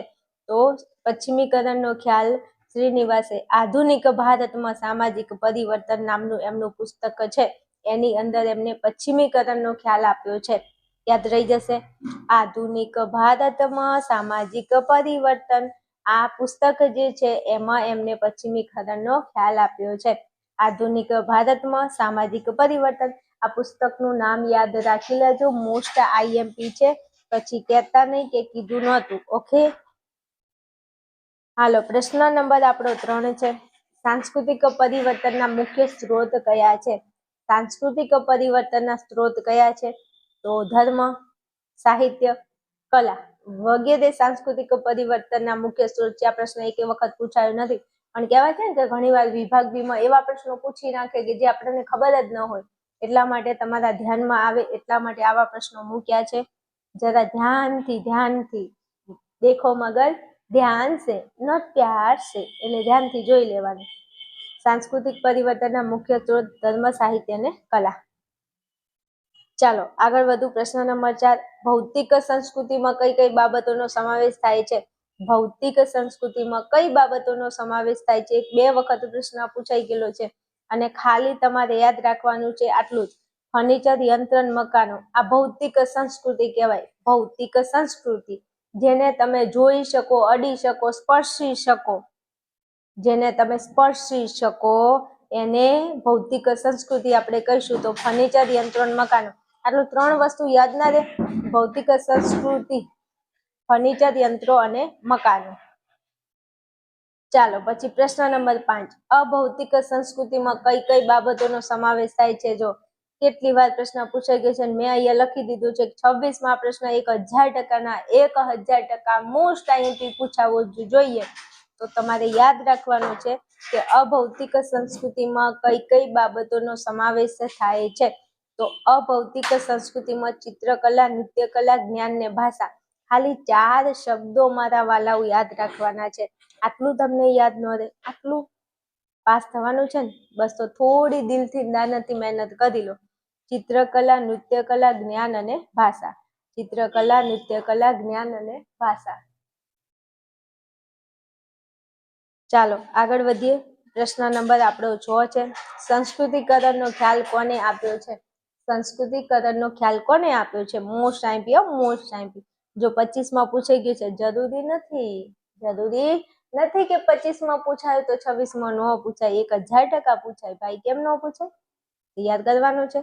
સંસ્કૃતિકરણનો ખ્યાલ કોને આપ્યો છે? ડોક્ટર MN શ્રીનિવાસે આપ્યો છે. સંસ્કૃતિકરણનો ખ્યાલ કોને આપ્યો છે? ડોક્ટર MN શ્રીનિવાસે આપ્યો છે. હાલો આગળ વધુ. પ્રશ્ન નંબર આપણો 7 છે. પશ્ચિમીકરણ પ્રક્રિયાનો પ્રારંભ ક્યારથી થયો છે? મારા વાલાઓ, પશ્ચિમીકરણ પ્રક્રિયાનો પ્રારંભ ક્યારથી થયો છે? તો જ્યારથી અંગ્રેજો આપણા ભારતમાં આવ્યા ત્યારથી યુરોપિયન પ્રજાના સંપર્કથી પશ્ચિમીકરણની પ્રક્રિયાનો પ્રારંભ થયો છે.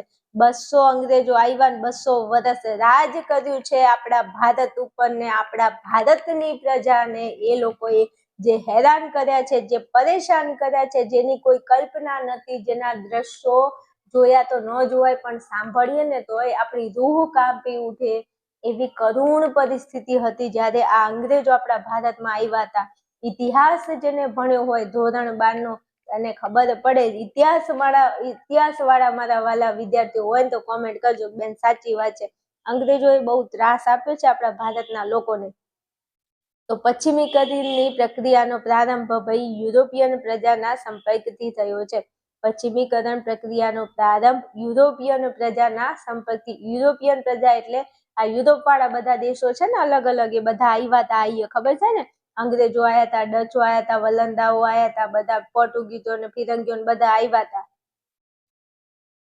ચાલો પછી ઉદારીકરણની શરૂઆત ભારતમાં કઈ સાલથી થઈ છે? 2026માં પ્રશ્ન હોવો જ જોઈએ. 1000% મોસ્ટ ટાઈમથી તૈયાર કરી લેજો. મને કહેતા નહીં કે કીધું નહોતું. ભારતમાં ઉદારીકરણની શરૂઆત ઈસવીસન 1991 થી થઈ છે. ભારતમાં ઉદારીકરણની શરૂઆત ઈસવીસન 1991 થી થઈ છે. મારા વાલા પ્રશ્નને તૈયાર કરી લેજો. ભારતમાં ઉદારીકરણની શરૂઆત ઈસવીસન 1991 થી થઈ છે. હાલો આગળ વધુ. પ્રશ્ન નંબર આપણો 9 છે. વૈશ્વિકીકરણની પ્રક્રિયાએ કયા નવા આંદોલનોને જન્મ આપ્યો છે? આ વૈશ્વિકીકરણની પ્રક્રિયાની શરૂઆત થઈ એટલે કયા નવા આંદોલનોને જન્મ આપ્યો છે? તો મહિલા આંદોલન અને માનવ અધિકાર અંગેના આંદોલન. આ બે આંદોલન વૈશ્વિકીકરણની પ્રક્રિયાએ મહિલાઓના આંદોલન અને માનવ અધિકાર અંગેના આંદોલનોને જન્મ આપ્યો છે. જો પ્રશ્ન પૂછાઈ જાય, એક વખત પૂછાઈ ગયેલો છે. ટોપર રેન્જના વિદ્યાર્થીઓ ખાસ ધ્યાન રાખશે આ પ્રશ્નને. ચાલો પ્રશ્ન નંબર 10 છે. માર્ચ 18માં પૂછાઈ ગયો છે. પ્રભાવી જ્ઞાતિનો ખ્યાલ કોને ક્યારે આપ્યો છે? તો પ્રભાવી જ્ઞાતિનો ખ્યાલ ડોક્ટર M.N. શ્રીનિવાસે આપ્યો છે અને ઈસવીસન 1955માં આપ્યો છે. એમનું એક પુસ્તક છે the social system of a Mysore નામનું જે પુસ્તક છે, મૈસૂર વિલેજ નામનું જે પુસ્તક છે એમાં આપ્યો છે. કોને અને ક્યારે આપ્યો છે? તો પુસ્તકનું નામ નહીં લખો તો ચાલશે. Doctor M.N. શ્રીનિવાસ અને ઈસવીસન 1955માં. આટલું લખશો તો ઘણું છે. ચાલો આગળ વધુ. પ્રશ્ન નંબર 11માં ડોક્ટર M.N. શ્રીનિવાસે પોતાના કયા પુસ્તકમાં સંસ્કૃતિકરણની વિગતે ચર્ચા કરી છે? તો તમારે આ વસ્તુ યાદ રાખવાનું છે કે એમનું એક જ પુસ્તક આવે છે આપણે આ ચેપ્ટરમાં ભણવામાં, આધુનિક ભારતમાં સામાજિક પરિવર્તન. એક જ સંસ્કૃતિકરણ કે પશ્ચિમીકરણ કે કયા પુસ્તકમાં લખ્યું છે? એક જ પુસ્તક છે આધુનિક ભારતમાં સામાજિક પરિવર્તન. હમણાં આગળ પ્રશ્ન આવ્યો હતો કે પશ્ચિમીકરણનો ખ્યાલ M.N. શ્રીનિવાસે કયા પુસ્તકમાં આપ્યો હતો? તો આ જ પુસ્તકમાં. અને સંસ્કૃતિકરણની ચર્ચા કયા પુસ્તકમાં? તો આ જ પુસ્તક. કયું પુસ્તક? આધુનિક ભારતમાં સામાજિક પરિવર્તન. તો પશ્ચિમીકરણ કે સંસ્કૃતિકરણ કે? જવાબ લખવાનો છે આધુનિક ભારતમાં સામાજિક પરિવર્તન. રેડી? ઓકે ચાલો આગળ વધુ. ચેપ્ટર 6 આપણે ચેપ્ટર 6 ની શરૂઆત કરી દઈએ. હાલો આગળ વધીએ ફટાફટ પ્રશ્ન ઉપર. ચલો પછી પ્રશ્ન નંબર આપણો 1 છે ચેપ્ટર 6 નો. ગુજરાતીમાં સંચાર માટે અન્ય કયો શબ્દ પ્રયોજવામાં આવે છે? 22મો પ્રશ્ન પૂછાઈ ગયો છે. 26માં 100% પૂછાય એવું છે. કાંઈ નહીં, ખાલી 2-3 શબ્દો યાદ રાખવાના છે કે સંચાર માટે કયો શબ્દ વપરાય છે? તો સંચાર માટે સંદેશા વ્યવહાર, પછી સંચાર અને પ્રત્યાયન. 3 શબ્દો યાદ રાખવાના છે. સંચાર માટે કયા શબ્દો વપરાય છે? તો સંદેશા વ્યવહાર, સંચાર અને પ્રત્યાયન. આટલા 3 શબ્દો યાદ રાખજો. ઓકે ચાલો આગળ વધુ. પ્રશ્ન નંબર 2 છે.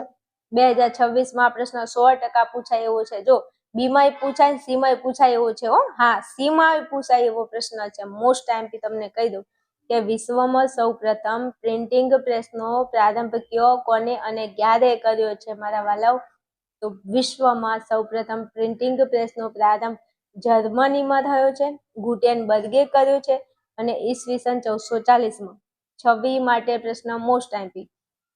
તમારી એક્ઝામ માટે આ ક્વેશ્ચન મોસ્ટ ટાઈમથી છે કે વિશ્વમાં સૌપ્રથમ પ્રિન્ટિંગ પ્રેસનો પ્રારંભ જર્મનીમાં થયો છે, ગુટેનબર્ગે કર્યો છે અને ઈસવીસન 1440માં કર્યો છે. યાદ રહી જશે. આગળ વધુ. પ્રશ્ન તૈયાર કરી લેજો, મારી કસમ છે. ચાલો પછી પીટીઆઈ નું પૂરું નામ જણાવો. 24માં પૂછાઈ ગયું. જરૂરી નથી કે 24માં પૂછાય તો 26માં ન પૂછાય. તૈયાર કરવાનું છે. Press trust of India. આ વિભાગ બી છે મારા વાલાઓ, વિભાગ બી છે. છોતરા પાડે આપડા, વિભાગ બી આપડા છોતરા પાડે, એટલે કહું છું તૈયાર કરવાનું છે. Press trust of India, PTI નું પૂરું નામ પૂછે તો પ્રેસ ટ્રસ્ટ ઓફ ઇન્ડિયા. 24માં પૂછાઈ ગયું, 26માં 100% પૂછાય. ચલો પછી યુએનઆઈ નું પૂરું નામ, યુએનઆઈ નું પૂરું નામ તો United news of India.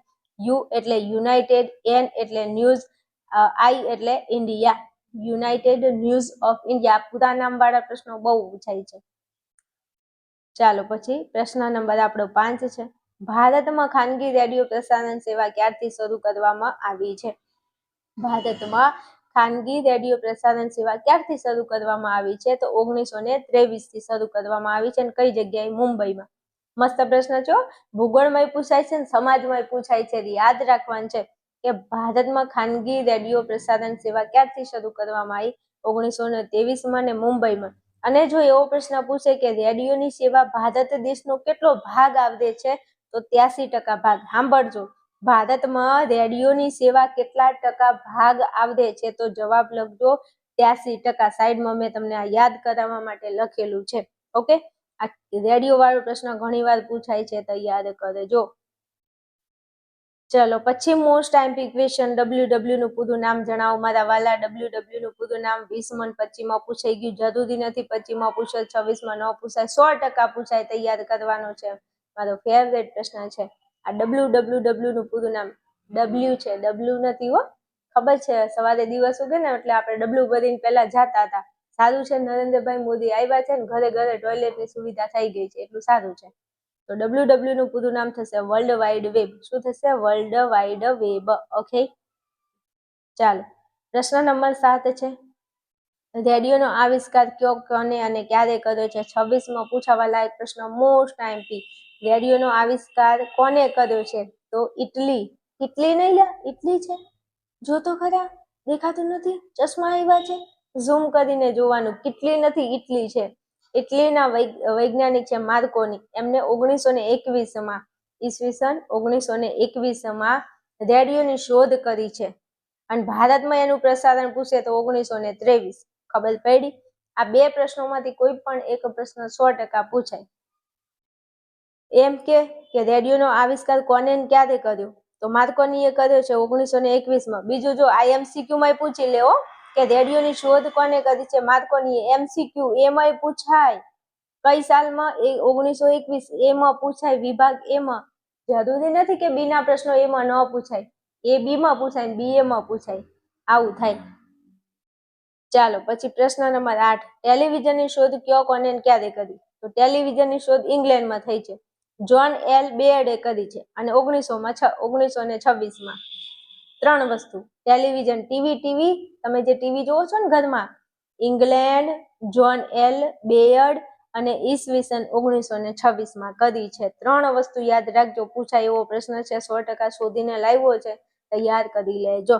Okay, ચાલો ચેપ્ટર 7 ઉપર આગળ વધીએ છીએ. મસ્ત ચેપ્ટર છે. તમને ખબર છે કે આ ચેપ્ટર 7 તો છે ને આપણા છોતરા પાડી દે એવું છે. આંદોલન કરવાના છે, બીજું કાંઈ નહીં. તો પ્રશ્ન 1 છે, કયા પ્રકારનું આંદોલન શાંતિપ્રિય અને અહિંસક હોય છે? 25માં પૂછાઈ ગયો. જરૂરી નથી 25માં પૂછાય, 26માં ન પૂછાય. આ MCQ છે. એ માં પૂછાય ને બી માં પૂછાય. જો વિભાગ એ ના પ્રશ્નો બી માં પૂછાશે. આ MCQ છે 7મા ચેપ્ટરનો. તો શાંતિપ્રિય, શાંતિ સુધારાવાદી, શાંતિ સુધારાવાદી એવું યાદ રાખજો. આ સુધારાવાદી આંદોલન છે એ શાંતિપ્રિય અને અહિંસક હોય છે. ઓકે, શાંતિપ્રિય અહિંસક આંદોલન કયું? સુધારાવાદી સામાજિક આંદોલન. ચલો 2માં સુધારાવાદી સામાજિક આંદોલન એટલે શું? સુધારાવાદી સામાજિક આંદોલનની જો વ્યાખ્યા કદાચ ના કરે નારાયણ પૂછાઈ જાય તો વિભાગ બી અથવા સી માં પૂછાય, એટલા માટે લઈ લીધો છે પ્રશ્નને. જેના પ્રત્યે સમાજના મોટા ભાગના લોકો ઉદાસીન હોય તેવી સમસ્યાઓ પ્રત્યે જનમત જાગૃત કરવાના આંદોલનને સુધારાવાદી સામાજિક આંદોલન કહે છે. હવે સાંભળજો, સમાજની અંદર, સમાજમાં મોટા ભાગના લોકો ઉદાસીન હોય તેવી સમસ્યાઓ. પહેલા બાળકીને દૂધ પીતી કરતા અને વિધવા પુનઃલગ્ન નતા કરવા દેતા અને સ્ત્રીઓને શું કરતા હતા? સતી પ્રથાનો રિવાજ હતો. તો આ બધી સમસ્યાઓ હતી. આવી સમસ્યાઓ પ્રત્યે લોકો કેવા હતા? ઉદાસ હતા. તો લોકોને કહેતા હતા જાગો જાગો, આ સતી પ્રથા બંધ કરો. કોઈ પુરુષ મરી જાય ને તો એની જે સ્ત્રી હોય, એની પત્ની હોય ને, એને ખોળામાં લઈને એને જીવતી બાળતા હતા. એને સતી પ્રથા કહેતા હતા. તો સતી પ્રથા એક સમસ્યા હતી. બાળકીનો જન્મ થાય તો સીધી એને દૂધમાં મોઢું નાખીને મારી નાખવાની, એને જીવતી ન રહેવા દે. એટલે છોકરીઓ ઉપર તો પહેલા બહુ અત્યાચાર કરતા હતા. તો આ બધી સમસ્યા હતી. આ સમસ્યા પ્રત્યે લોકોને જાગૃત કરવાનું જે આંદોલન હતું ને, એને સુધારાવાદી સામાજિક આંદોલન કહેવાય. એટલે વ્યાખ્યા મસ્ત છે, આઈએમપી છે, તૈયાર કરી લેજો. ચાલો પછી પ્રશ્ન નંબર 3. સુધારાવાદી સામાજિક આંદોલનના ઉદાહરણો. વિભાગ સીમાં પૂછાવા લાયક પ્રશ્ન છે, એટલા માટે લઈ લીધો છે. અને કદાચ બીમાં એમ પૂછાય કે સુધારાવાદી સામાજિક આંદોલનના 2 ઉદાહરણ આપો, કારણ કે બીમાં પૂછ્યો છે એટલે તમને 2 ઉદાહરણ પૂછાય, એટલા માટે મેં આ પ્રશ્નને ખાસ હાઇલાઇટ કરું છું. સુધારાવાદી સામાજિક આંદોલનના ઉદાહરણો. તો રાજા રામમોહન રાય સતી પ્રથા. મેં તમને કીધું સુધારાવાદી સામાજિક આંદોલન, સુધારો કરવા માટે કયું આંદોલન? જો સતી પ્રથા હતું પેલા, પત્નીને જીવતે જીવ બાળતા હતા. બોલો કેવી વેદના. એ બહેનો, જે બહેનો મારો વિડીયો જોતી હોય ને, સાંભળજો. આપણે રોટલી કરતા હોય ને જો ભૂલથી તવામાં આપણો હાથ અડી જાય તો આપણને કેવી બળતરા થાય. તો જીવતે જીવ આપણને બાળે તો આપણી શું હાલત થાય? કોમેન્ટ કરજો. પેલા આવું હતું, પછી બાળ લગ્ન, ખબર ના પડે ને લગ્ન કરાવી દે. પછી બાળ લગ્ન વિરોધ માટેનું આંદોલન. તો આ બાળ લગ્નનો વિરોધ કરવા માટે જે આંદોલન કર્યું એને સુધારાવાદી આંદોલન કહેવાય. સતી પ્રથા બંધ કરો એને સુધારાવાદી આંદોલન કહેવાય. પછી કવિ નર્મદે સુધારાવાદી આંદોલન કર્યું છે. કરશનદાસ મૂળજીએ કર્યું છે. મહર્ષિ કદવે મહિલા કેળવણી માટેનું આંદોલન કર્યું છે. આ બધા આંદોલનો સુધારાવાદી સામાજિક આંદોલનો છે. તમને પરીક્ષામાં જો 2 ઉદાહરણ પૂછાય તો સતી પ્રથા, બાળ લગ્ન લખજો, અને સીમાં પૂછાય તો આખું લખવાનું છે. એટલા માટે પ્રશ્ન હાઇલાઇટ કરું છું, સી માટે, ખાસ તો સી માટે. હાલો ચલો પછી પ્રશ્ન 4 છે. વિરોધાત્મક સામાજિક આંદોલનના ઉદાહરણ. વિરોધાત્મક આંદોલન. મોંઘવારી સામેનું જે આંદોલન થાય ને એ વિરોધાત્મક આંદોલન કહેવાય. હાય મોંઘવારી, હાય હાય. આ મોંઘવારી તમને ખબર છે ને, મારી નાખે છે, કોઈને જીવવા નથી દેતી. પછી મહિલા અત્યાચાર વિરોધી આંદોલન. મહિલાનો અત્યાચાર થતો હોય ને એના વિરોધમાં જે આંદોલન થાય એને કહેવાય વિરોધાત્મક આંદોલન. મોંઘવારી સામે જે આંદોલન થાય એને કહેવાય વિરોધાત્મક સામાજિક આંદોલન. તો ખાલી 2 આંદોલન ઉદાહરણો, 2 મારા વાલા, 2 યાદ રાખવાનું છે. મોંઘવારી સામેનું આંદોલન અને મહિલા અત્યાચાર વિરોધી આંદોલન. આને કહીશું વિરોધાત્મક સામાજિક આંદોલન. ચાલો પછી આંદોલનનો ઉદ્દેશ. 2026 માટે આ પ્રશ્ન મોસ્ટ આઈમ્પી. આંદોલનનો ઉદ્દેશ પ્રવર્તમાન સમાજ વ્યવસ્થામાં ફેરફાર કરવાનો હોય છે. આંદોલનનો ઉદ્દેશ પ્રવર્તમાન સમાજ વ્યવસ્થામાં ફેરફાર કરવાનો હોય છે. આંદોલન કેમ કરવામાં આવે? તો સમાજમાં ફેરફાર કરવા. યાદ રહી જાય? ચાલો નિસ્બતે આપેલી સામાજિક આંદોલનની વ્યાખ્યા. 24માં પૂછાઈ ગયું છે અને 26માં 100% પૂછાય. નિસ્બતે આપેલી સામાજિક આંદોલનની વ્યાખ્યા તૈયાર કરવાની છે. ચાલો જોઈ લઈએ નિસ્બતે શું કીધું છે. તો સામાજિક આંદોલનની વ્યાખ્યા આપતા તેમને કહ્યું છે કે સામાજિક ચળવળને ચોક્કસ ધ્યેય હોય છે અને આ ધ્યેય એ સામાજિક માળખામાં સામાજિક માળખામાં પરિવર્તન કરવાનું હોય છે. અહીંયા લખાઈ ગયું છે ખોટું. સામાજિક ચળવળને ચોક્કસ ધ્યેય હોય છે. આ ધ્યેય તે સામાજિક માળખામાં પરિવર્તન કરવાનું છે. આવી વ્યાખ્યા આપી છે નિસ્બતે સામાજિક આંદોલનની. આ નિસ્બતની વ્યાખ્યા મોસ્ટ આઈમ્પી છે. કહું છું તૈયાર કરી લેજો, પછી મને કહેતા નહીં કે બેન તમે કીધું નહોતું. ઓકે ચાલો પ્રશ્ન 7. ક્રાંતિકારી આંદોલનની વિશેષતા કોને દર્શાવી છે? હર્બર્ટ બ્લુમરે. ખાલી વ્યક્તિનું નામ યાદ રાખો ને આગળ વધો. ક્રાંતિકારી આંદોલનની વિશેષતા કોને દર્શાવી છે? હર્બર્ટ બ્લુમરે દર્શાવેલી છે. માર્ચ 18માં પૂછાઈ ગયો છે. ચલો પછી પ્રતિરોધાત્મક સામાજિક આંદોલનના ઉદાહરણ. હવે આ જે પ્રશ્નો હાલ ભણાવું છું સી માટે ખૂબ ઉપયોગી થવાના છે, એટલે ખાસ કહું છું પ્રશ્નો તૈયાર કરતા જાજો. બીમાંય પૂછી લે, એમાંય પૂછી લે, ગમે તે રીતે પ્રશ્ન પૂછી લે તમને.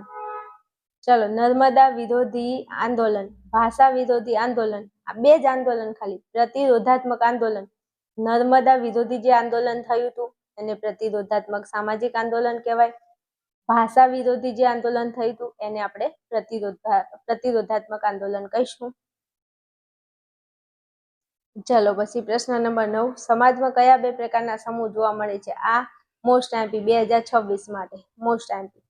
સમાજમાં બે પ્રકારના સમૂહ છે, એક તો રૂઢિવાદી છે ને એક આધુનિકતાવાદી છે. 26 માટે મોસ્ટ આઈએમપી છે. અહીં ધ્યાન આપશો. ઓર્ડર પ્રશ્ન કો कैद किया जाए, રૂઢિવાદી અને આધુનિકતાવાદી.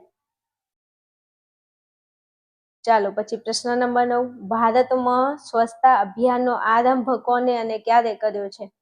ભારતમાં સ્વચ્છતા અભિયાનની શરૂઆત કોને કરી? 18માં પૂછાઈ ગયો પ્રશ્ન. ભારતમાં સ્વચ્છતા અભિયાનનો આરંભ કોને કર્યો છે? નરેન્દ્રભાઈ મોદીએ કર્યો છે. કોને કર્યો છે? નરેન્દ્રભાઈ મોદીએ કર્યો છે, ભારતના વડાપ્રધાન.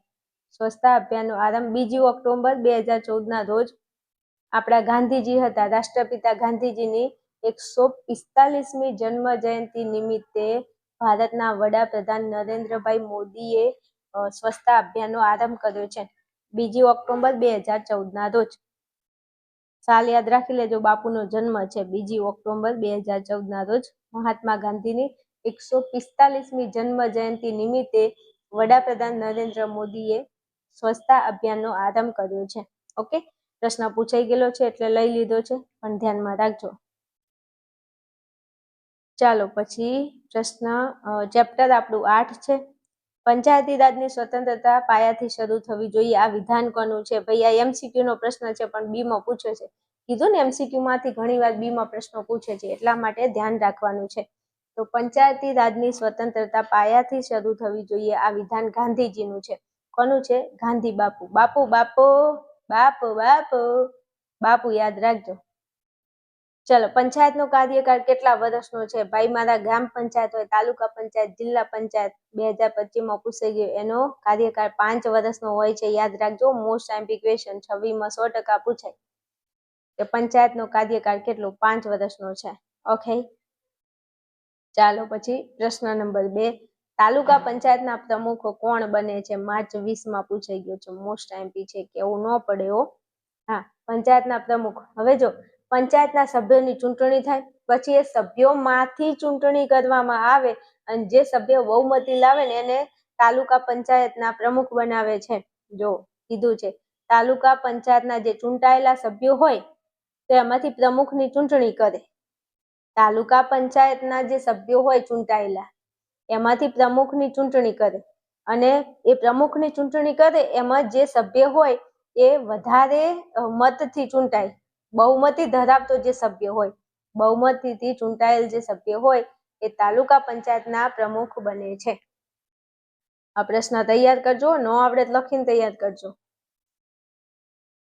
ચાલો પછી જવાહરલાલ નહેરુ પંચાયતી રાજ વિશે શું કહે છે? 2026માં હોટ ફેવરિટ પૂછાવા લાયક આ પ્રશ્ન છે. જવાહરલાલ નહેરુ પંચાયતી રાજને શું કહે છે? તો મહાન ક્રાંતિકારી પ્રયોગ કહે છે. જવાહરલાલ નહેરુ પંચાયતી રાજને મહાન ક્રાંતિકારી પ્રયોગ કહે છે. મોસ્ટ આઈએમપી પ્રશ્ન છે, તૈયાર કરજો, કેવું ન પડે. ઓકે, મહાન ક્રાંતિકારી પ્રયોગ કહે છે. ચાલો પછી ટીડીઓનું પૂરું નામ. જો અહીંયા લખ્યું છે 2026માં તમે 3 પ્રશ્નો, ટીડીઓ, પછી ડીડીઓ અને વિડીયો, આ 3માંથી કોઈ પણ એક પ્રશ્ન 1000% પૂછાવા લાયક છે. ટીડીઓનું પૂરું નામ, ડીડીઓનું પૂરું નામ, વિડીયોનું પૂરું નામ. ટીડીઓનું કે તો તાલુકા વિકાસ અધિકારી, ડીડીઓનું કે તો જિલ્લા વિકાસ અધિકારી, અને વિડીયોનું કે તો ગ્રામ વિકાસ અધિકારી. કાંઈ નહીં. ટી એટલે તાલુકા, ડી એટલે જિલ્લા, વી એટલે વિલેજ એટલે ગામ. Taluka development officer, district development officer અને વિલેજ ડેવલપમેન્ટ ઓફિસર. તાલુકા વિકાસ અધિકારી, જિલ્લા વિકાસ અધિકારી, ગ્રામ વિકાસ અધિકારી. જોઈ લો તમે, અઢળક વખત પ્રશ્ન પૂછાઈ ગયેલો છે. 26માં 3 પ્રશ્નોમાંથી કોઈ પણ એક પ્રશ્ન 1000% હોવાની સંભાવના છે. પૂરેપૂરી ભવિષ્યવાણી કરું છું, તૈયાર કરજો. ના યાદ રહે લખીને તૈયાર કરજો. જો ટીડીઓ કે તો તાલુકા વિકાસ અધિકારી એટલે કે તાલુકા ડેવલપમેન્ટ ઓફિસર. હવે ડીડીઓમાં આવો. ડીડીઓનું પૂરું નામ જો આ 26માં પૂછાશે તો ડીડીઓનું પૂરું નામ જિલ્લા વિકાસ અધિકારી એટલે કે ડિસ્ટ્રિક્ટ ડેવલપમેન્ટ ઓફિસર.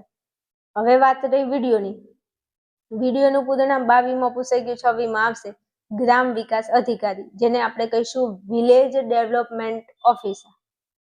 પૂરું. ટીડીઓ ફરી એકવાર જોઈ લો પ્રશ્ન. ટીડીઓ કે તો તાલુકા વિકાસ અધિકારી, ડીડીઓ કે તો જિલ્લા વિકાસ અધિકારી, વીડીઓ કે તો ગામ વિકાસ અધિકારી. પૂરું. 100%. મારા ગળાના હમસે પ્રશ્ન તૈયાર કરજો. ચલો 7માં આવો.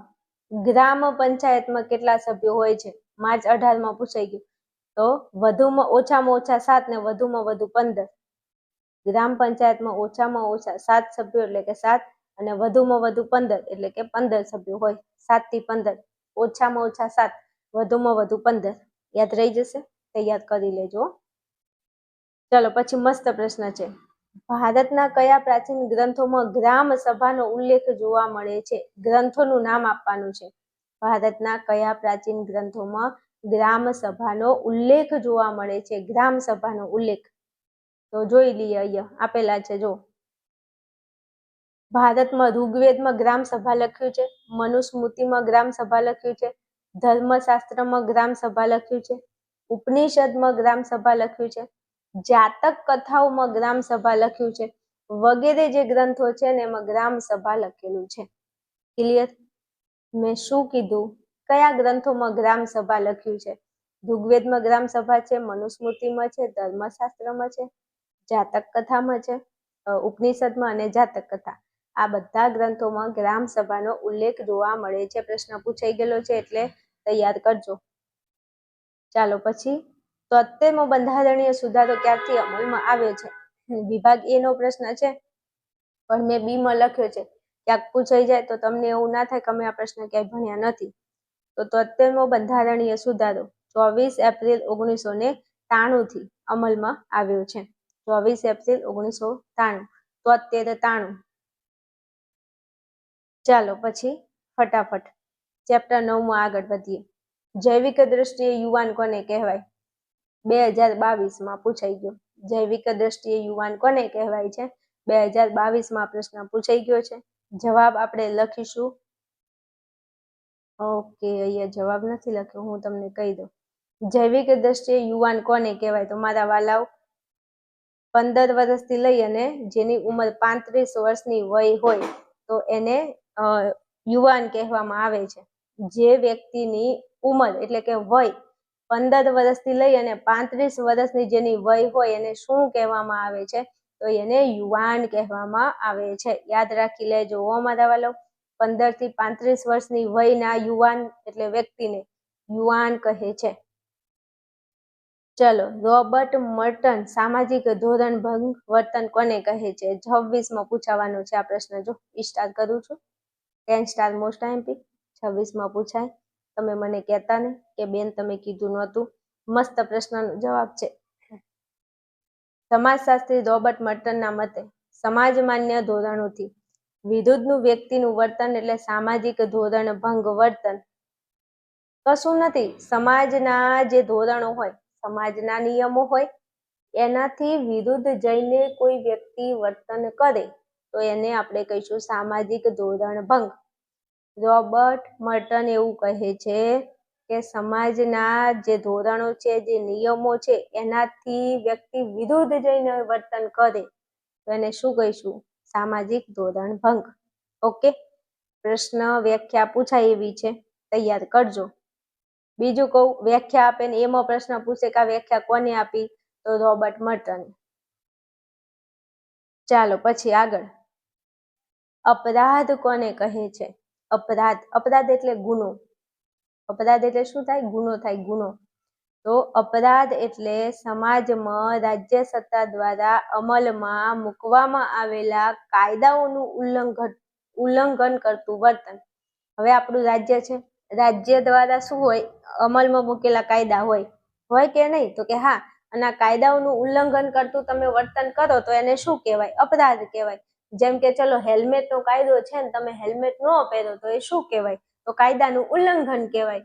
નિયમ બનાવ્યું છે સરકારે ને નિયમનું તમે જો પાલન ન કરો, એનું ઉલ્લંઘન કરો તો એને કહેવાય અપરાધ. એને કહેવાય તમે ગુનો કર્યો છે એમ. ઓકે, યાદ રાખજો. ચલો, બાળ અપરાધી કોને કહે છે? હવે જોજો, 18માં પૂછાઈ ગયો, 19માં પૂછાઈ ગયો, 25માં પૂછાઈ ગયો, 26માં 100% સંભાવના આપણી ભવિષ્યવાણી કે બાળ અપરાધી કોને કહેવાય. મસ્ત વ્યાખ્યા છે, આવડે એવી છે. 26માં પૂછાય, તમે મને કહેતા નહીં કે કીધું નહોતું. હાલો હું તમને વ્યાખ્યા બતાવી દઉં, મસ્ત છે. સામાન્ય રીતે 7 થી 18 વર્ષની ઉંમર જે બાળક હોય એની 7 થી લઈ અને 18 વર્ષની વચ્ચેની એની ઉંમર હોય તો ઉંમર ધરાવતી વ્યક્તિની ગેરકાનૂની વર્તન, કોઈ બાળક છે 7 થી 18 વર્ષનું છે, તમે આમાં આવો છો ને, અમુક આવતા હશે ને અમુક નહીં આવતા હોય, તો 7 થી 18 વર્ષની વચ્ચેની ઉંમર ધરાવતી જે વ્યક્તિ હોય એ વ્યક્તિના ગેરકાનૂની કોઈ વર્તન કરે તો એને આપણે કહીશું બાળ અપરાધ. એને શું કર્યું? અપરાધ કર્યો. અને આવો અપરાધ કરનાર બાળકને, આવું ગેરકાનૂની વર્તન કરનાર બાળકને બાળ અપરાધી કહેવામાં આવે છે. મારા ગળાના હમશે આ પ્રશ્ન તમારે તૈયાર કરવાનો છે. પછી મને કહેતા નહીં કે બેન તમે કીધું નહોતું. વ્યાખ્યા ના આવડે 5 વખત લખીને તૈયાર કરો, શોર્ટકટ મેથડ, બીજું કાંઈ નહીં. ચાલો 5મો પ્રશ્ન, બોસ્ટલ શાળાની સૌપ્રથમ સ્થાપના કયો અને ક્યારે થઈ? 26માં 100% પૂછાવાની સંભાવના. આ પ્રશ્ન બોસ્ટલ શાળાની સ્થાપના ક્યાં થઈ છે? તો બોસ્ટલ શાળાની સ્થાપના ઈસવીસન 1902માં ઇંગ્લેન્ડના બોસ્ટલ નામના શહેરમાં. જો 1902માં અને ઇંગ્લેન્ડના બોસ્ટલ નામના શહેરમાં. હવે શાળાનું નામ છે બોસ્ટલ અને શહેરનું નામ છે બોસ્ટલ. ખાલી તમારે ઇંગ્લેન્ડ યાદ રાખવાનું છે અને સાલ 1902. વાત થાય પૂરી. ઓકે, બોસ્ટલ શાળા 1902માં ઇંગ્લેન્ડમાં અને બોસ્ટલ નામના શહેરમાં. ચાલો પછી પ્રશ્ન નંબર 6, કોલેજના યુવાનોનો સમાજશાસ્ત્રીય અભ્યાસ કોને કર્યો છે? તો કોલેજના યુવાનોનો સમાજશાસ્ત્રીય અભ્યાસ જાણીતા યુવા અભ્યાસી ડોક્ટર ભૂપેન્દ્ર બ્રહ્મ ભટ્ટે કર્યો છે. કોલેજના જે યુવાનો છે એનો સમાજશાસ્ત્રીય અભ્યાસ કોને કર્યો છે મારા વાલા?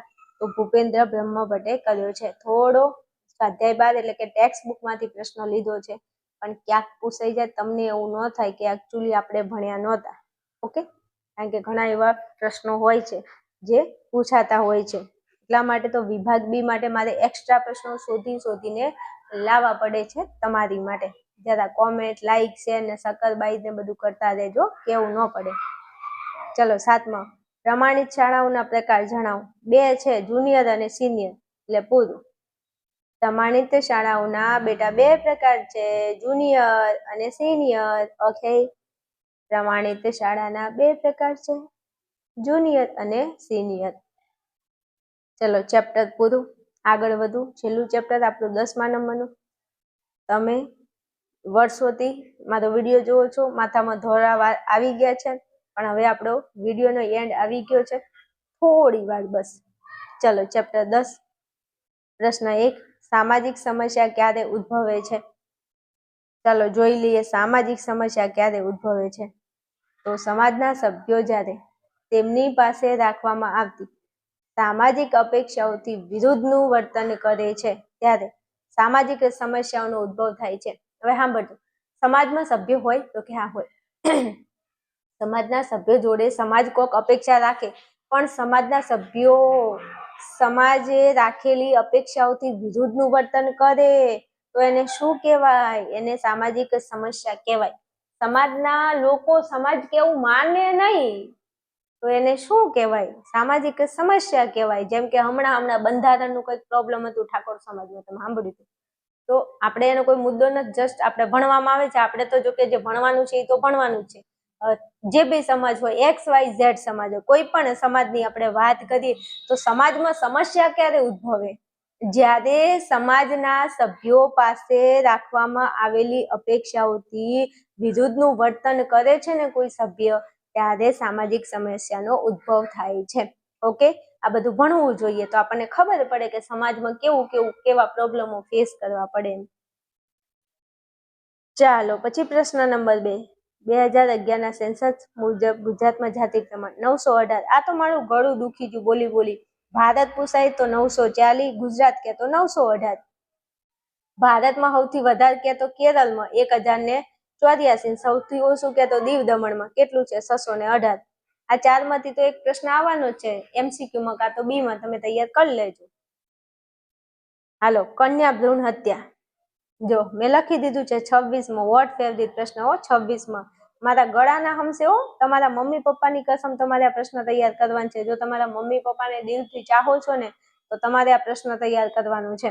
અને જે વિદ્યાર્થીઓ એક્સમાં ભણે છે ને વધારે ઉંમર છે ને એમના ક્યાંક છોકરા છે ને તો તમારા નાના નાના જે છોકરા છે ને એમના કસમ તમારે ન અપાય, પણ બસ તમે એમને ધ્યાનમાં રાખી અને એટલું આટલી તૈયાર કરી લેજો વ્યાખ્યા કે ચલો બેને કીધું છે ને તો તૈયાર કરવાની છે. કન્યા ભ્રૂણ હત્યા કોને કહેવાય? તો વિજ્ઞાન અને ટેકનોલોજીના વિકાસને કારણે સોનોગ્રાફીની મદદથી ગર્ભમાં રહેલા બાળકની જાતિનું પરીક્ષણ થઈ શકે છે. ભાઈ હાલ વિજ્ઞાનનો જમાનો છે ને વિજ્ઞાનના જમાનાની અંદર અત્યારે તમે ડોક્ટર જોડે જાઓ ને તો તમારી કોઈ સ્ત્રી ઘરમાં પ્રેગ્નેન્ટ હોય ને તો એના પેટમાં છોકરો છે કે છોકરી છે એનું જાતિનું પરીક્ષણ ડોક્ટર જોડે તમે જાઓ ને તો એ કરી આપે તમને. અને જો ગર્ભમાં રહેલું બાળક જો કન્યા જાતિનું હોય એવું ખબર પડે તો ગર્ભપાત દ્વારા ભ્રૂણની હત્યા કરાવવામાં આવે છે. આને કન્યા ભ્રૂણ હત્યા કહેવામાં આવે છે.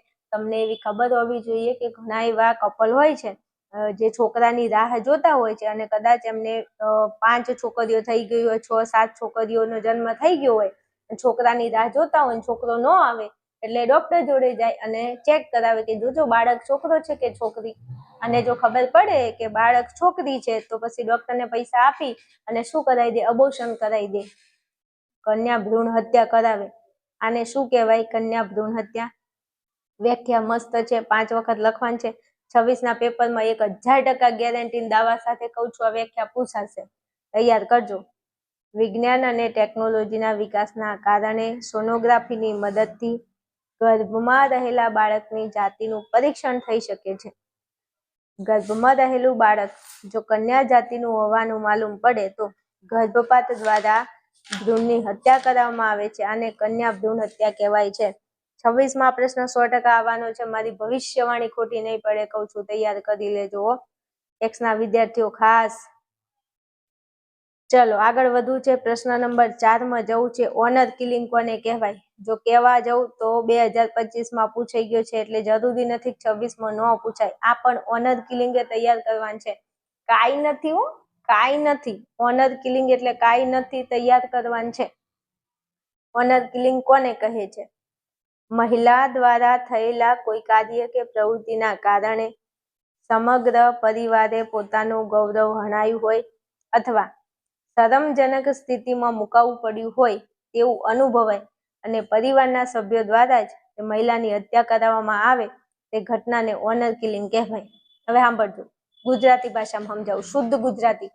તમારા ઘરમાં તમારી માં છે, તમારી બેન છે, તમારી ભાભી છે અથવા તમારી XYZ કોઈ પણ સ્ત્રી તમારા ઘરની છે અને એને સમાજમાં કોઈ જોડે કોઈ ખોટું કામ કર્યું, કોઈને લઈને ભાગી ગઈ અથવા કોઈ એવું કામ કર્યું જેનાથી તમારા ઘરમાં તમારા ઘરના લોકોને નાક કપાયું તમારું અથવા તમારે નીચું જોવાની પરિસ્થિતિ આવે છે સમાજમાં. તમારું ગૌરવ એટલે કે નહીં કહેતા આપણી ઇજ્જત આબરૂ દાવ ઉપર જ્યારે લાગી જાય એવું કામ તમારા ઘરની કોઈ સ્ત્રી કરે અને જો પરિવાર ખૂંખાર મૂડવાળો હોય ને તો ઘરના લોકો દ્વારા એ સ્ત્રીની હત્યા કરવામાં આવે તો ઘરના સભ્યો દ્વારા, પરિવારના સભ્યો દ્વારા જ જે મહિલાની હત્યા કરવામાં આવે તો આ જે ઘટના બને એને ઓનર કિલિંગ કહેવાય. હવે મારા વાલા, આટલું ન આવડે? તમે સમાજમાં નથી રહેતા? શું તમે આ બધું નથી જોતા કે ઘણી બધી છોકરીઓ આવું બધું કરે છે, એના મા બાપ રોતા હોય, એનો ભાઈ રોતો હોય, આમ આ બધી પરિસ્થિતિ શું તમે નથી જોઈ? તો તમે આટલું લખી ન શકો. અને આ પ્રશ્ન મોસ્ટ MP છે. 25માં 26માં હશે, કહેતા નહીં, કીધું નહોતું, તૈયાર કરી લેજો. ઓકે, ચલો પ્રશ્ન ઉપર આપણે આગળ વધીએ છીએ. દરેક વિદ્યાર્થી ખાસ કહું છું, જો ઓનર કિલિંગમાં કેવું મસ્ત સમજાયું, આ કન્યા ભ્રૂણ હત્યામાં કેવું મસ્ત સમજાયું, એવી રીતે વિદ્યાર્થીઓ જે એક્સના વિદ્યાર્થીઓ છે ને એને તો ખાસ હું કહેવા માંગુ છું, ભાઈ વિદ્યાર્થીઓ તમારે પાસ થવાનું ટેન્શન તમારા સર ઉપર હશે કે નહીં? તો કે હા છે ને આ બેન અમે કંટાળી ગયા છે, પાસ કેવી રીતે થવું?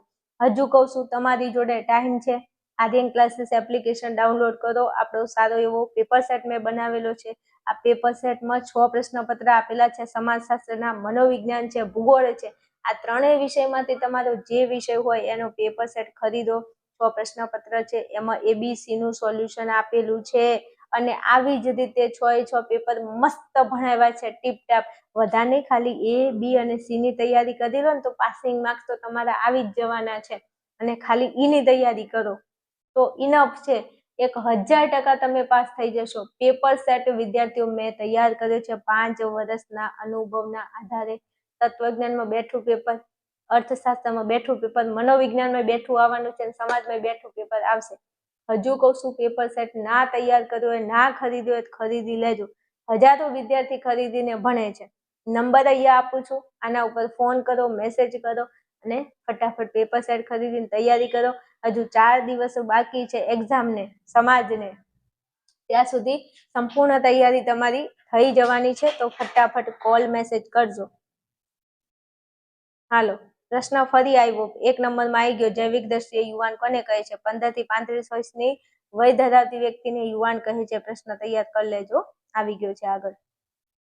ચલો, HIV નું પૂરું નામ. મસ્ત પ્રશ્ન 24માં પૂછાઈ ગયો. 1000% 26માં હશે.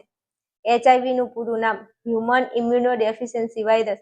આ આખો સ્પેલિંગ તૈયાર કરવાનો છે. 15 વાર લખો, ના તૈયાર થાય તો પણ મારા ગળાના હમસે આ પ્રશ્ન, આ સ્પેલિંગને તૈયાર કરજો. Human immuno deficiency virus, HIV નું પૂરું નામ હ્યુમન ઇમ્યુનો ડેફિશિયન્સી વાયરસ. ચાલો, પછી પ્રશ્ન 7 છે. ભારતમાં પ્રથમ બાળ અદાલતની સ્થાપના કયો અને ક્યારે કરવામાં આવી હતી? તો ઈસવીસન 1941માં કલકત્તામાં. IMCQમાં પૂછાય છે એમાં, પણ મેં બીમાં એટલા માટે લઈ લીધો છે પ્રશ્ન કે તમને ખબર પડે, તમને સમજાવું એટલા માટે. ભારતમાં પ્રથમ બાળ અદાલતની સ્થાપના કયો અને ક્યારે કરવામાં આવી? તો ઈસવીસન 1941 અને કલકત્તામાં કરવામાં આવી છે. ચાલો, પછી પ્રશ્ન નંબર આપણો 8 છે. ભારતમાં કોને એક સેક્સ વર્કરને HIV હોવાનું નિદાન કર્યું હતું?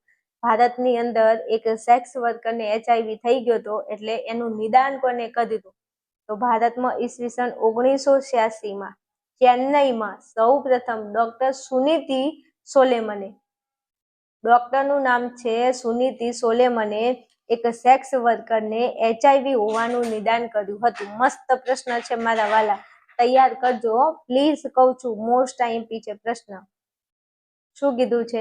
ભારતમાં ઈસવીસન 1986માં ચેન્નઈમાં સૌપ્રથમ ડોક્ટર સુનીતિ સોલેમને એક સેક્સ વર્કરને HIV હોવાનું નિદાન કર્યું હતું. ચાલો, પછી સામાજિક વિમુખતા એટલે શું? પ્રશ્ન મસ્ત છે, તૈયાર કરવાનો છે. 1000% તૈયાર કરવાનું છે. સામાજિક વિમુખતા એટલે શું? ચાલો, તો સામાજિક વિમુખતા એટલે જ્યારે વ્યક્તિ પોતાની જાત કે સમાજથી એક પ્રકારનું અળગાપણું અનુભવે. કોઈ વ્યક્તિ હોય એ પોતાની જાતથી એવું વિચારે કે હું એકલો છું, અને સમાજમાં એ એક પ્રકારનું અળગાપણું એટલે કે સમાજથી હું એકલો પડી ગયો છું. આવું અનુભવ જ્યારે વ્યક્તિ કરે ત્યારે તેવી જે પરિસ્થિતિ છે એને કહેવાય સામાજિક વિમુખતા. તમે યાદ કરો, તમે પણ ઘણી એવી પરિસ્થિતિઓ હશે જેમાં તમને એવું લાગ્યું છે કે હું એકલો પડી ગયો છું. પોતાની જાતથી તમે એકલા પડો અથવા સમાજથી તમે જ્યારે એક પ્રકારનું અળગાપણું અનુભવો ત્યારે તેવી પરિસ્થિતિને શું કહેશો? સામાજિક વિમુખતા કહેવામાં આવે છે. ઓકે, ચલો, અહીંયા આપણો લાસ્ટ પ્રશ્ન હતો ચેપ્ટર 10નો. મસ્ત ચેપ્ટર 1 થી લઈ અને 10ના IMP ક્વેશ્ચન આપ્યા છે. એમાંથી મેં જે કીધું છે 26 વાળા એ તો ખાસ તૈયાર કરજો. પાસ થવા વાળા તમને કીધું 26 વાળા જે હું લખું ને તૈયાર કરી લેજો ખાસ હો. ચલો, આ વિડીયોને અહીંયા રાખું. મળીએ આપણે નેક્સ્ટ વિડીયોમાં. ફટાફટ આવી જજો આવા જ IMP માટે.